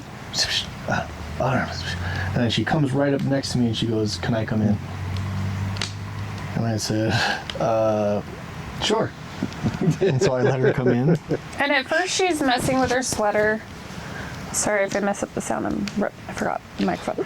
She's like coming in and she's messing with her sweater and she's swearing and she's pissed because she thinks there's a button but there's not, and she wants one. It's like a cardigan with no buttons, but she wants to button it, and so she's like swearing, and we're cracking up because we're like, oh honey, your thing, it doesn't button, you know, but you don't want to mess with them. And she asks me if I have something to fix her sweater, and she's asking me for a safety pin or something, and I didn't want to give her anything sharp, so I'm like, no, I'm so sorry, I don't have anything. And then she walks, I'm sitting on my grandma's bed, and there's maybe a 2-foot space and then a wall and a bookshelf there. My grandma had pictures and a couple of personal items on the shelf. She had a picture of her and her brother, and then a couple other photos there, and we just let her come and sit down on the bed, and she was behind me but next to me. And I'm sitting on the end of the bed, and we're trying to engage with my grandmother, and I keep hearing her, kind of like Spence said, whispering and then actually saying something coherent. And she said at first, she goes, oh, you guys have pissed her, you've really pissed her off. And At that point, my grandma was really agitated. Because she was like, who are all these people? What is going on? And we're all sitting in a semicircle around her, kind of looking at her. She's in the trying to corner in figure a out what chair. to say. So it's almost like an interrogation where she doesn't know what is But happening. we didn't mean it to be. There's just nowhere to like corrugate. You know, we were hoping she was out in the common area, but she wasn't. And she's clutching her little purse like we're gonna rob her. Poor thing. She takes her purse everywhere still. Everywhere she goes. But we're sitting there talking with her, and my uncle's asking her questions, and this woman, mind you, remember the song I heard almost 2 weeks before. Raindrops keep falling on my head. She is doing her thing, and then she leans forward into my ear and she says, "Did you hear the song she sang for you?" And she starts laughing. What the? She starts Wow. laughing, and I looked at her and I go, "What?" And she's just laughing and smiling, and she goes, "Oh, I'm sorry." And she touches me, and I look at Izzy and I was like, "Did you hear what she said to me?" She goes, she's looking at me like, "What?" And I'm just like tripping because I'm like, okay, that was random. Of all the things, she was over there saying all kinds of weird shit, but like for her to lean in and say that, Yeah. of all things. And I'm like, okay. Because I didn't want to be like, yeah, I did, you know? And then she starts laughing, and then she goes back to talking to the pictures. And I'm trying to pay attention to what's going on in the room. And my uncle's asking her who the pictures were behind her, and she's saying there's a picture of her father and her mother behind her. And she tells my uncle, "Oh, this is my husband, and this is my wife. I mean, my mother." Like, not all right then, but like he kept asking her, and she was explaining. And then she mentioned that they come to see her all the time, but they don't stay very long. And that she hopes they'll come back again because she wants to go with them, but they haven't come back. And she kept saying that they come to see her all the time. And while she was saying that, I hear the lady behind me, "She's going to go to heaven soon. She's going to leave soon. She's going to go to heaven soon. She's leaving with them soon." And she's like talking to the pictures that are on my grandma's shelf. Fucking wow. Holy shit. Yeah, and then she's like, and then it got weird. Like, that was all that, like, meant something, because then she's like, "I just need a knife. I need to fix my sweater with a knife. I need to make a hole." And then she's like, "Do you have a button?" And then it just got weird. It was like nothing else of significance. It was truly like flipping through the stations. Yeah. And like then, here and there, something and then that once meant. you got to the right station, it was like super direct. Yeah, and she'd like, get all up next to me and say it, and then she'd back off and go back to the. Were you watching her? Yeah, the whole time. But did you see how she kept leaning into me and saying something, Yeah. and then she'd back off and just do it? I feel like she was meant to be there. Yeah. That it was like. I think she was supposed to be there. Like something. After everything was all said and done, I felt like. I think my grandma was like channeling through Yeah, her. it was a channel type thing where they found a conduit that they could use to communicate a message. Dude, it was weird. So I've got some thoughts. I've got some thoughts. It was weird because I didn't feel emotional about any of it. It was like, okay, received. So I was recently looking into some things like tied to paranormal with dementia patients, where sometimes you're here, sometimes you're nowhere, and sometimes you're on the other side. But it's everything in between, right? And so the other lady is giving me like the telepathy tapes vibes, Dude, where yes. it's the same thing with dementia patients, or the autistic kids, where she's hyperfixating on these buttons, right? Where highly autistic people tend to do the same thing. They hyperfixate on one thing or another. Like the one kid with the crystals. Yeah. That was his jam, and it was just like they had to be arranged, and they had to be color coded and whatever. So I kind of feel like there's a direct link there between Oh, it was real. I wish both that of those things. That's just so crazy. I wish that somehow I could have seen what was going on with my grandma while she was talking to me. Because I was like ignoring Who's to her. say you didn't? But I was ignoring her for the most part. I was listening to her, but focusing on my grandma Yeah. most of the time. But then, like, randomly, I'd be like, wait, what she just said is too accurate for the situation. And how would she even know that? There's no way she would know that. I live 400 miles away. It was really I've weird never because met her before in my life. your grandma also was focused on what that lady was doing too, and like she was listening to what. It was almost like she was like telling her. Yeah, it was. She was listening to what her uncle was saying and the questions that she was saying, but she was watching her, and then he would ask a question, and then she would turn, and then think about it for a second, and then answer it, whatever her answer was, and then turn back and look at that lady. And then the lady's talking to me. And then the lady's talking to her, and then she would kind of.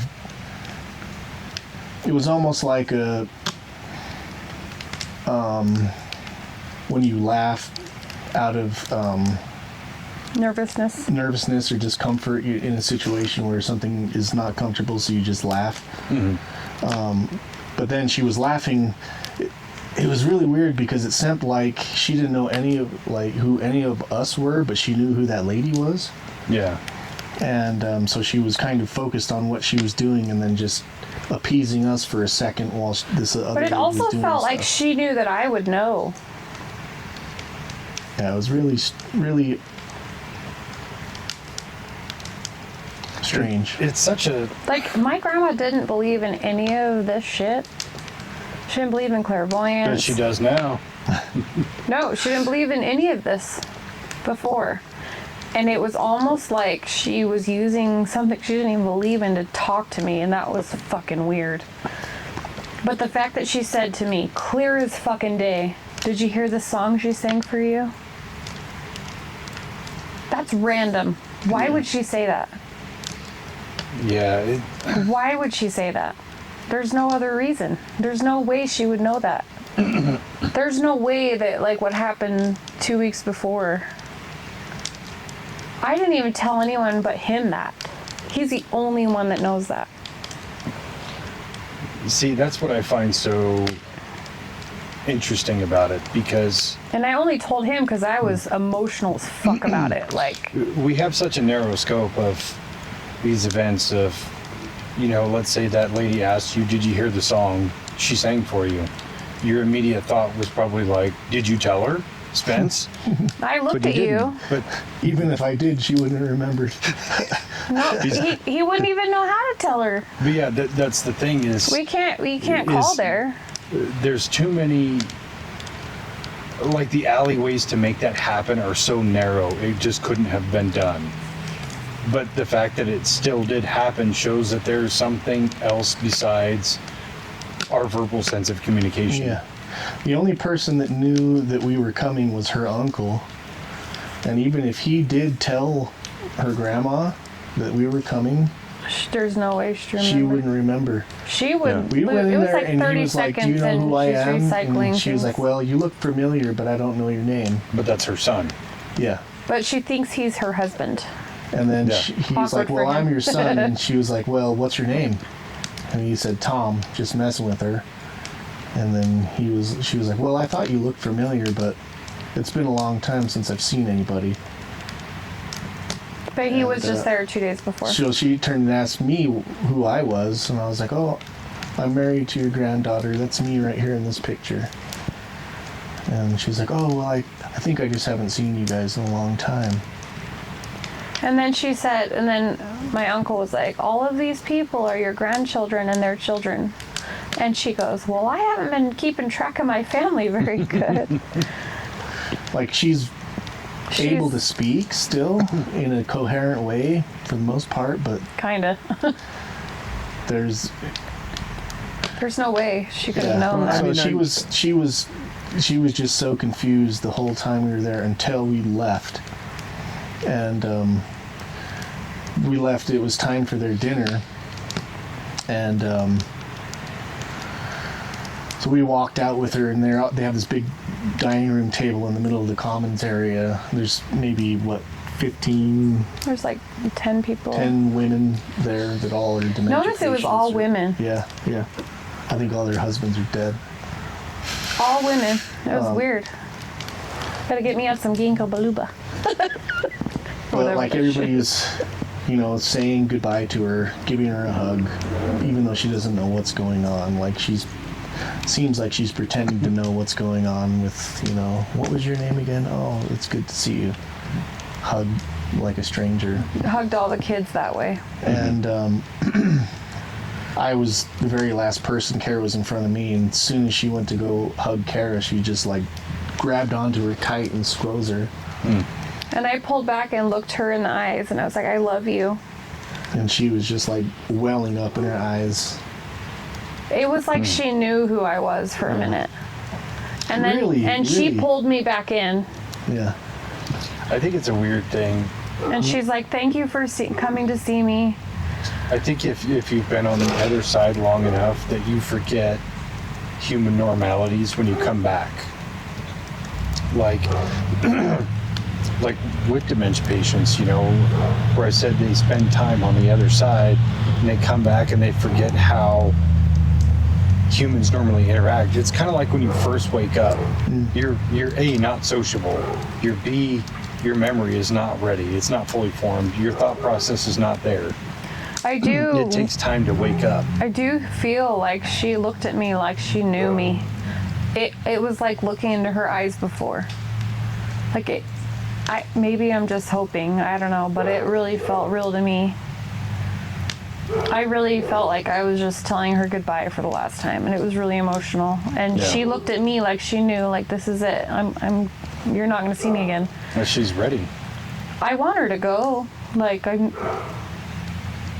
her sake. Like, I mean, if you listen to the other lady, it's not long. Yeah. But it was just it was beautiful. It was so sad, but so beautiful too. Yeah. And it's like, I think that dementia patients do have that crossover that they're having back and forth all the time, all day long. I really do. I don't, like, people talk about that, but I think they're actually like in the middle of the veil. Like they're halfway in and halfway out. Which I think a lot of us should be just jealous of, because you're kind of primed for what's next, because you have an understanding. You've been there, you've seen it, you know what's coming.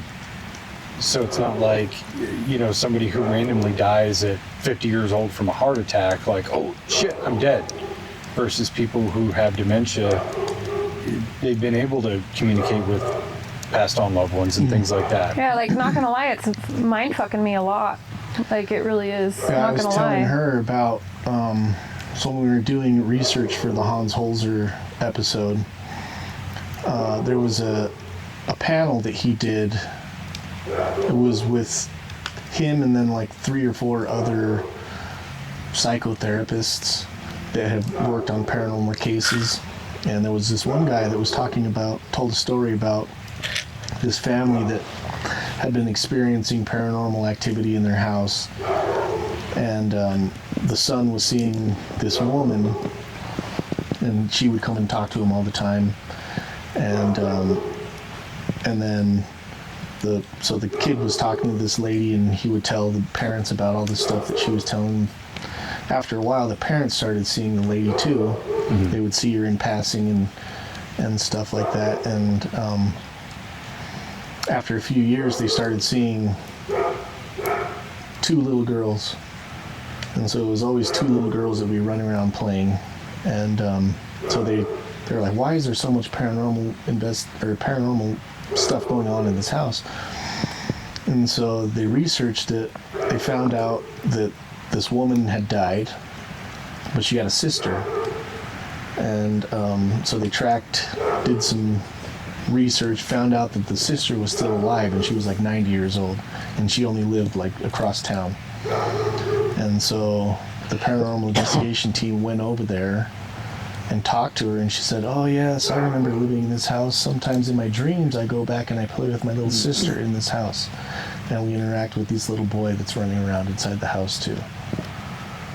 And so it Jesus. was the ghost of the sister that had passed away and the sister that was still alive that was leaving her body at night and interacting with the kid too.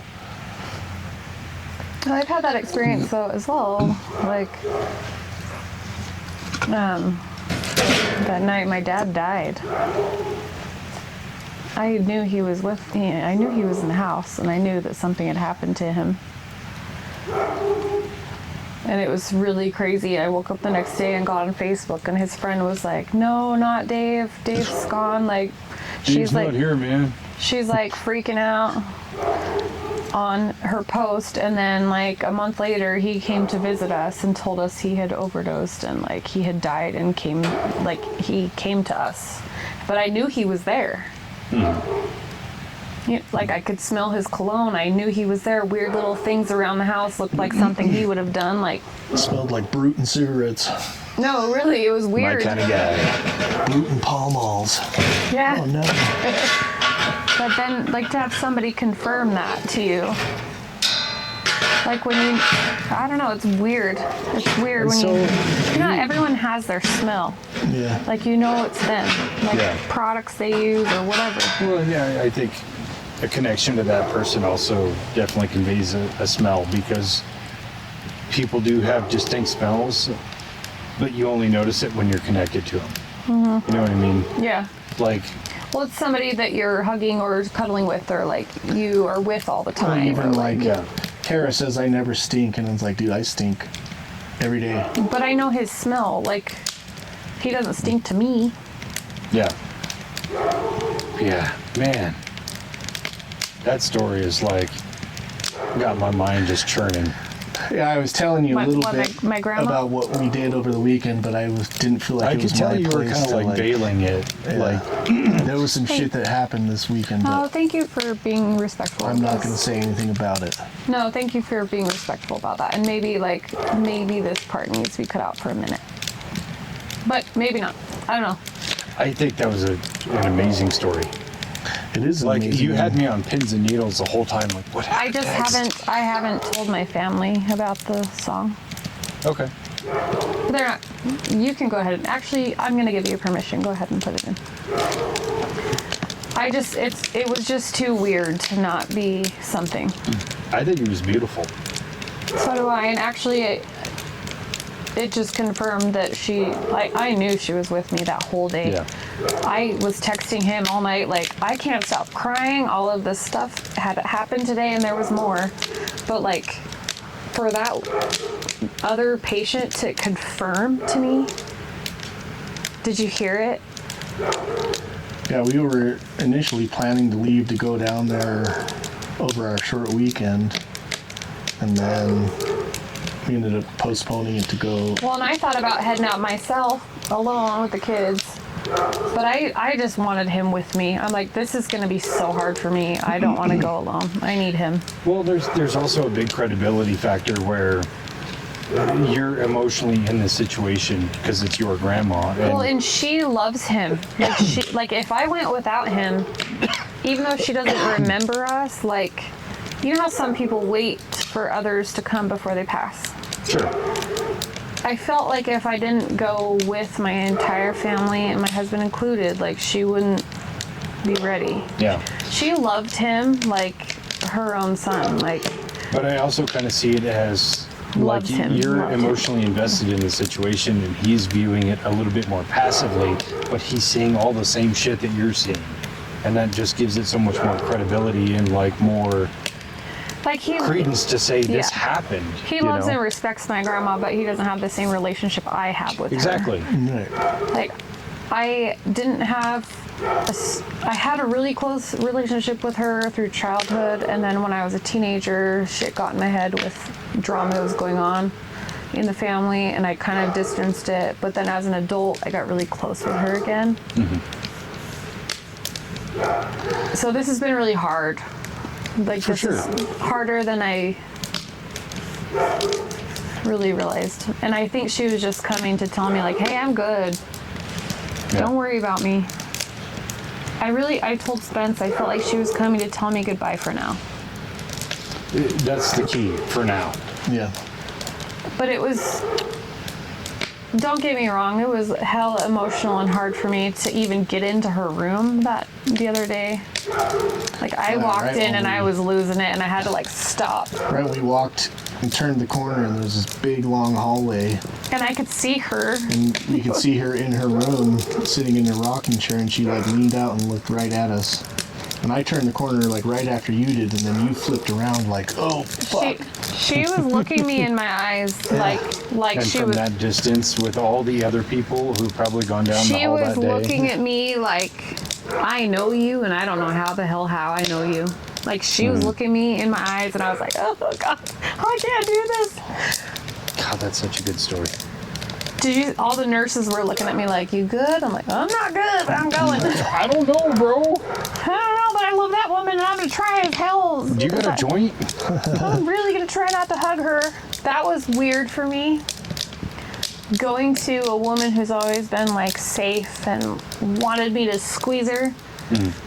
Walking in there and not being able to do that because I didn't want to scare her. That was weird. But it was cute when I asked to take her photo with her. I was like, can I take a photo with you? I'm your granddaughter, and I would really love to have a picture with you if that's okay with you. And she was like surprised that I was her granddaughter. She's like, well, what's your name? She's like, my name is Kara Johnson. It used to be Tanner, but I'm Johnson now. And she's like, well, I know Kara Tanner. That's my granddaughter. And so we go to take a picture. I put my hand on her leg. I'm kneeling down, and she goes, now it's getting weird. Now things are getting weird. Still had that little sass of... Oh, she had the her sass the whole personality. time, which I was love great. it. She made us laugh a lot. Yeah. It was good. I felt bad. My brothers were having a hard time. But Yeah. I think for all of us, we're all glad we went. And it was so good. Like, I'm so glad we went. But yeah, Darla freaked me out.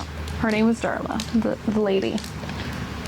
Well, her name is Darla, so there's that. Dear Darla.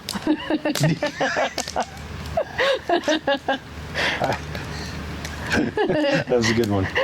I was thinking of Darla from The Crow, but you got me with that one. I was thinking of With Little Darla from Rascals. Rascals. Yeah. Dear Darla.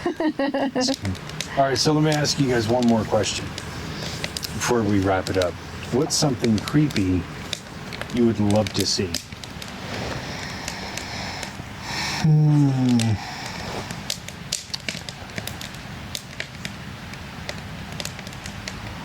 Bigfoot. Well, that was easy. Yeah. I don't. We're talking about cryptids. Yeah. I don't think Bigfoot is malevolent in nature. Me neither, but still, if I saw a Sasquatch out in the wild, I would probably be scared. I would too. If it was close up, especially. Yeah. I mean, if we're talking about, like, see something moving in the trees or something, I mean, if you're talking like Patterson video, it's a different story. yeah. Because it's like, oh, that's far away and it's fake. So, sorry, that's my confession that I think the Patterson video is totally fake.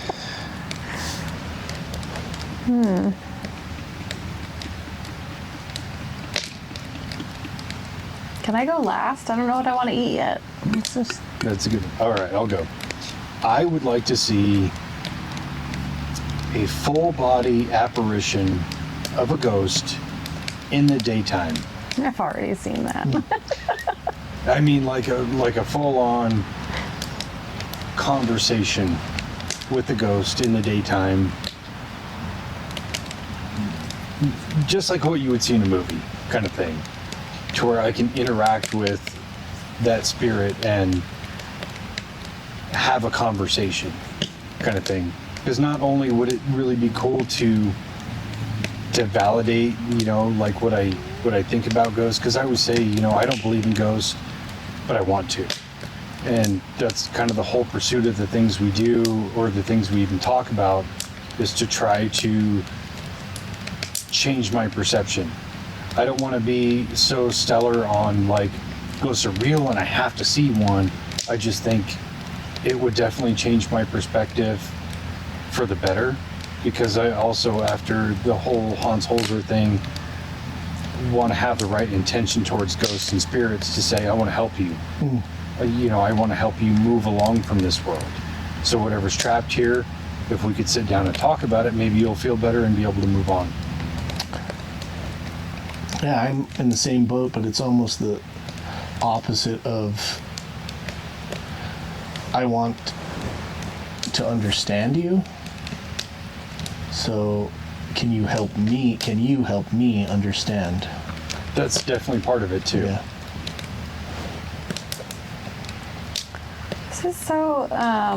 This is such a loaded question for me. Vampires. Werewolf.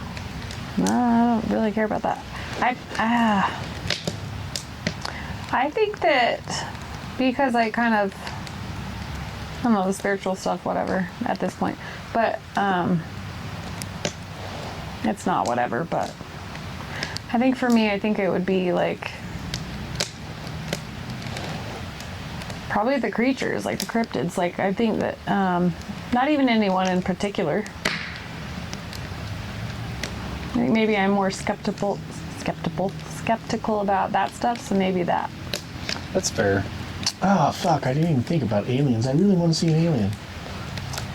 I do too, but It'd be creepy, but I feel like that's going to happen. maybe it already has. Could I have have been. seen I mean, the lizard Elon people. Musk on TV quite a few times. I think he's a lizard person. I don't know if he's a lizard person. I definitely think he's an alien. I think he's more of an android. Yeah. If anything else, I think Trump He is has an to alien. stop and reset. I think Trump is a Couldn't reptilian. get that skin tone just right. That's why you got to spray me orange, because I seep through the blisters. All that. Sorry. Dude, that guy is the whole thing. Yeah. But anyway, It's a whole I'm other glad we rabbit hole. talked about this. Yeah. I'm glad you guys shared this story about your grandma. It's definitely, like, for one, it was very heartfelt. I'm glad And two, I felt it's really emotionally got stable my enough mind to reeling. tell you. Yeah, it was something that was definitely a big moment, and it's very, very fresh right now. So Yeah, I actually was planning to not podcast with you guys because I wanted to journal it, but I feel like journaling it in this way is probably better. I think it's definitely easier. You don't have to write or type anything. Well, I wanted to document it, but I am still processing it, so I feel like this sure. was probably a good way to do that. We didn't have, Spence and I have not had time to like talk about it really Yeah. since it happened. A lot of stuff happened this weekend that I'm still really thinking over. And we brought an elf on the shelf that looks creepy as fuck, that's super old, that I would say could probably kick Annabelle's ass. I have an EMF detector in the truck Yeah. right now. So another weird thing, just side note, another weird thing, as we were going through her house, like I didn't really want to look through anything. I was really like, nope, don't care. I was like, nope. And our daughter went into her book room. She was a book nerd like me. And she literally pulled out a book that my grandma used to read to me every time I was with her in my childhood that I forgot about. She pulled out 2 books. And then she pulled out another book. I went with my grandma to Europe when I was 16, a week after my mom's mom passed away. And I was grieving, and I feel like my grandma got robbed at that time with me because I was not in a good place at the time. But she was there with me, and she was a trooper, and she supported me, and she loved me in my hard moments, and we still had a good trip. Yeah. But I feel like she got robbed of that time with me because I was grieving like a motherfucker, like from my mom's mom. But while we were there, we stopped at the Van Gogh, like his house, and like went through his museum and like all that stuff. And she bought this book, a Van Gogh book, a very oversized one with his like prints of his art and like articles about him and all this. And out of all the books in that house, there's lots of them. There was like a whole room, and 8 bookshelves. every single wall was just filled with. Probably more than 8 bookshelves from Oh. floor to ceiling. And she pulled out my childhood book that my grandma used to read to me, and that book that she bought on our trip, and tell me that my grandma didn't guide her to those. Like, if you tell me that, like, how would she have picked those two things out? Yeah. And then when she first got dementia, and we didn't realize it yet, I was starting my garden, and I called her to ask her about something, what I could plant next to each other, and she goes, I don't know, I've never had a garden. And I was like, what? Well, while we were there, I also found her book that told me all of that. She always had a garden, by the way. Yeah, I figured. Yeah. Those 3 books came home with us. They're in our living room right now. That's awesome. Out of all of them, those were the 3. So that's kind of weird.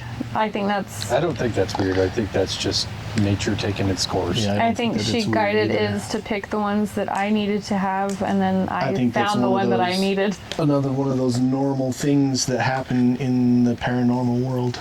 It's a normal, not para. Yeah. Hashtag right there. Normal, not para. I dig it.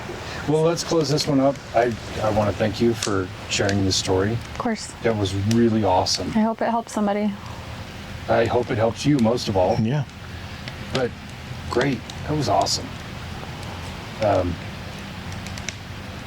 I definitely scan those books with an EMF detector from time to time just to see what happens. I don't think she would possess a book, but maybe we can. Or, like if, I'm just saying, if let's say next year maybe your garden is fledgling of some kind and you're like, fuck, what's going on? I don't understand. And then that book flies off the shelf, you'll know. Smacks you right in the head. Oh, shit. Yeah, that And was... it falls and it opens to page 67 That was specifically. I only had the thought that was weird that jumped out at me when I had called her about that Yeah. until right now. Because I went in, Iz was like, Mom, can I take these? And it was literally my Alice in Wonderland book and the Van Gogh book. And then I was like, yes, let's take these. And I explained to her why. And then I walked one step and looked at the shelf and my eyes went right to it.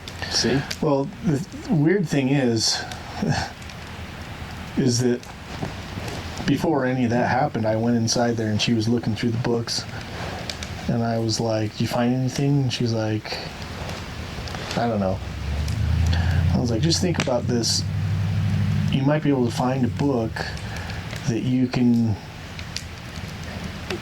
give to your kids or read to your kids, and you can say, this is my mom's mom gave her this, she got this from her mom, her grandma, and her mom.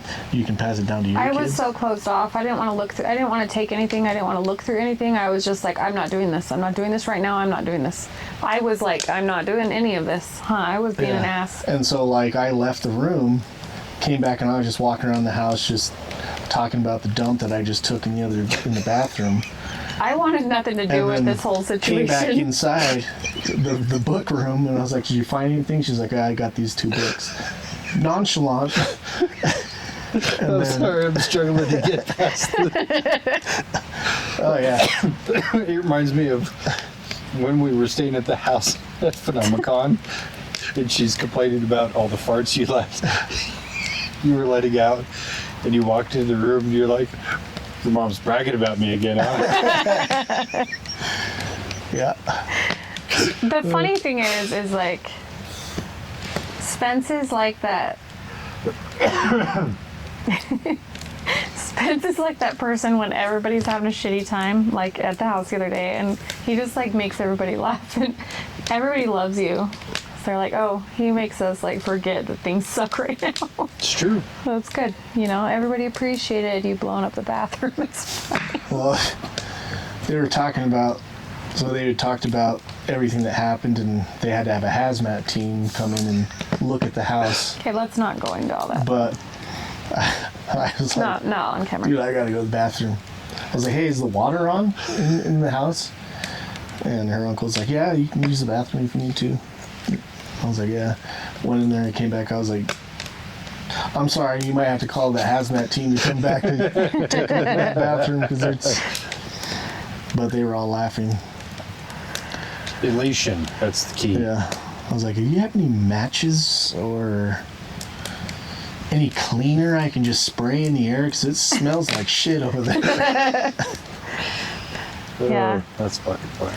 Anyways, So yeah, creepy stuff. The story was, I don't want to say creepy. It's creepy because I don't understand it, but I will say it's a great story. Creepy Yeah. to me too. So I'm gonna say let's put a pin in it, and we'll call it Doctor. doctor.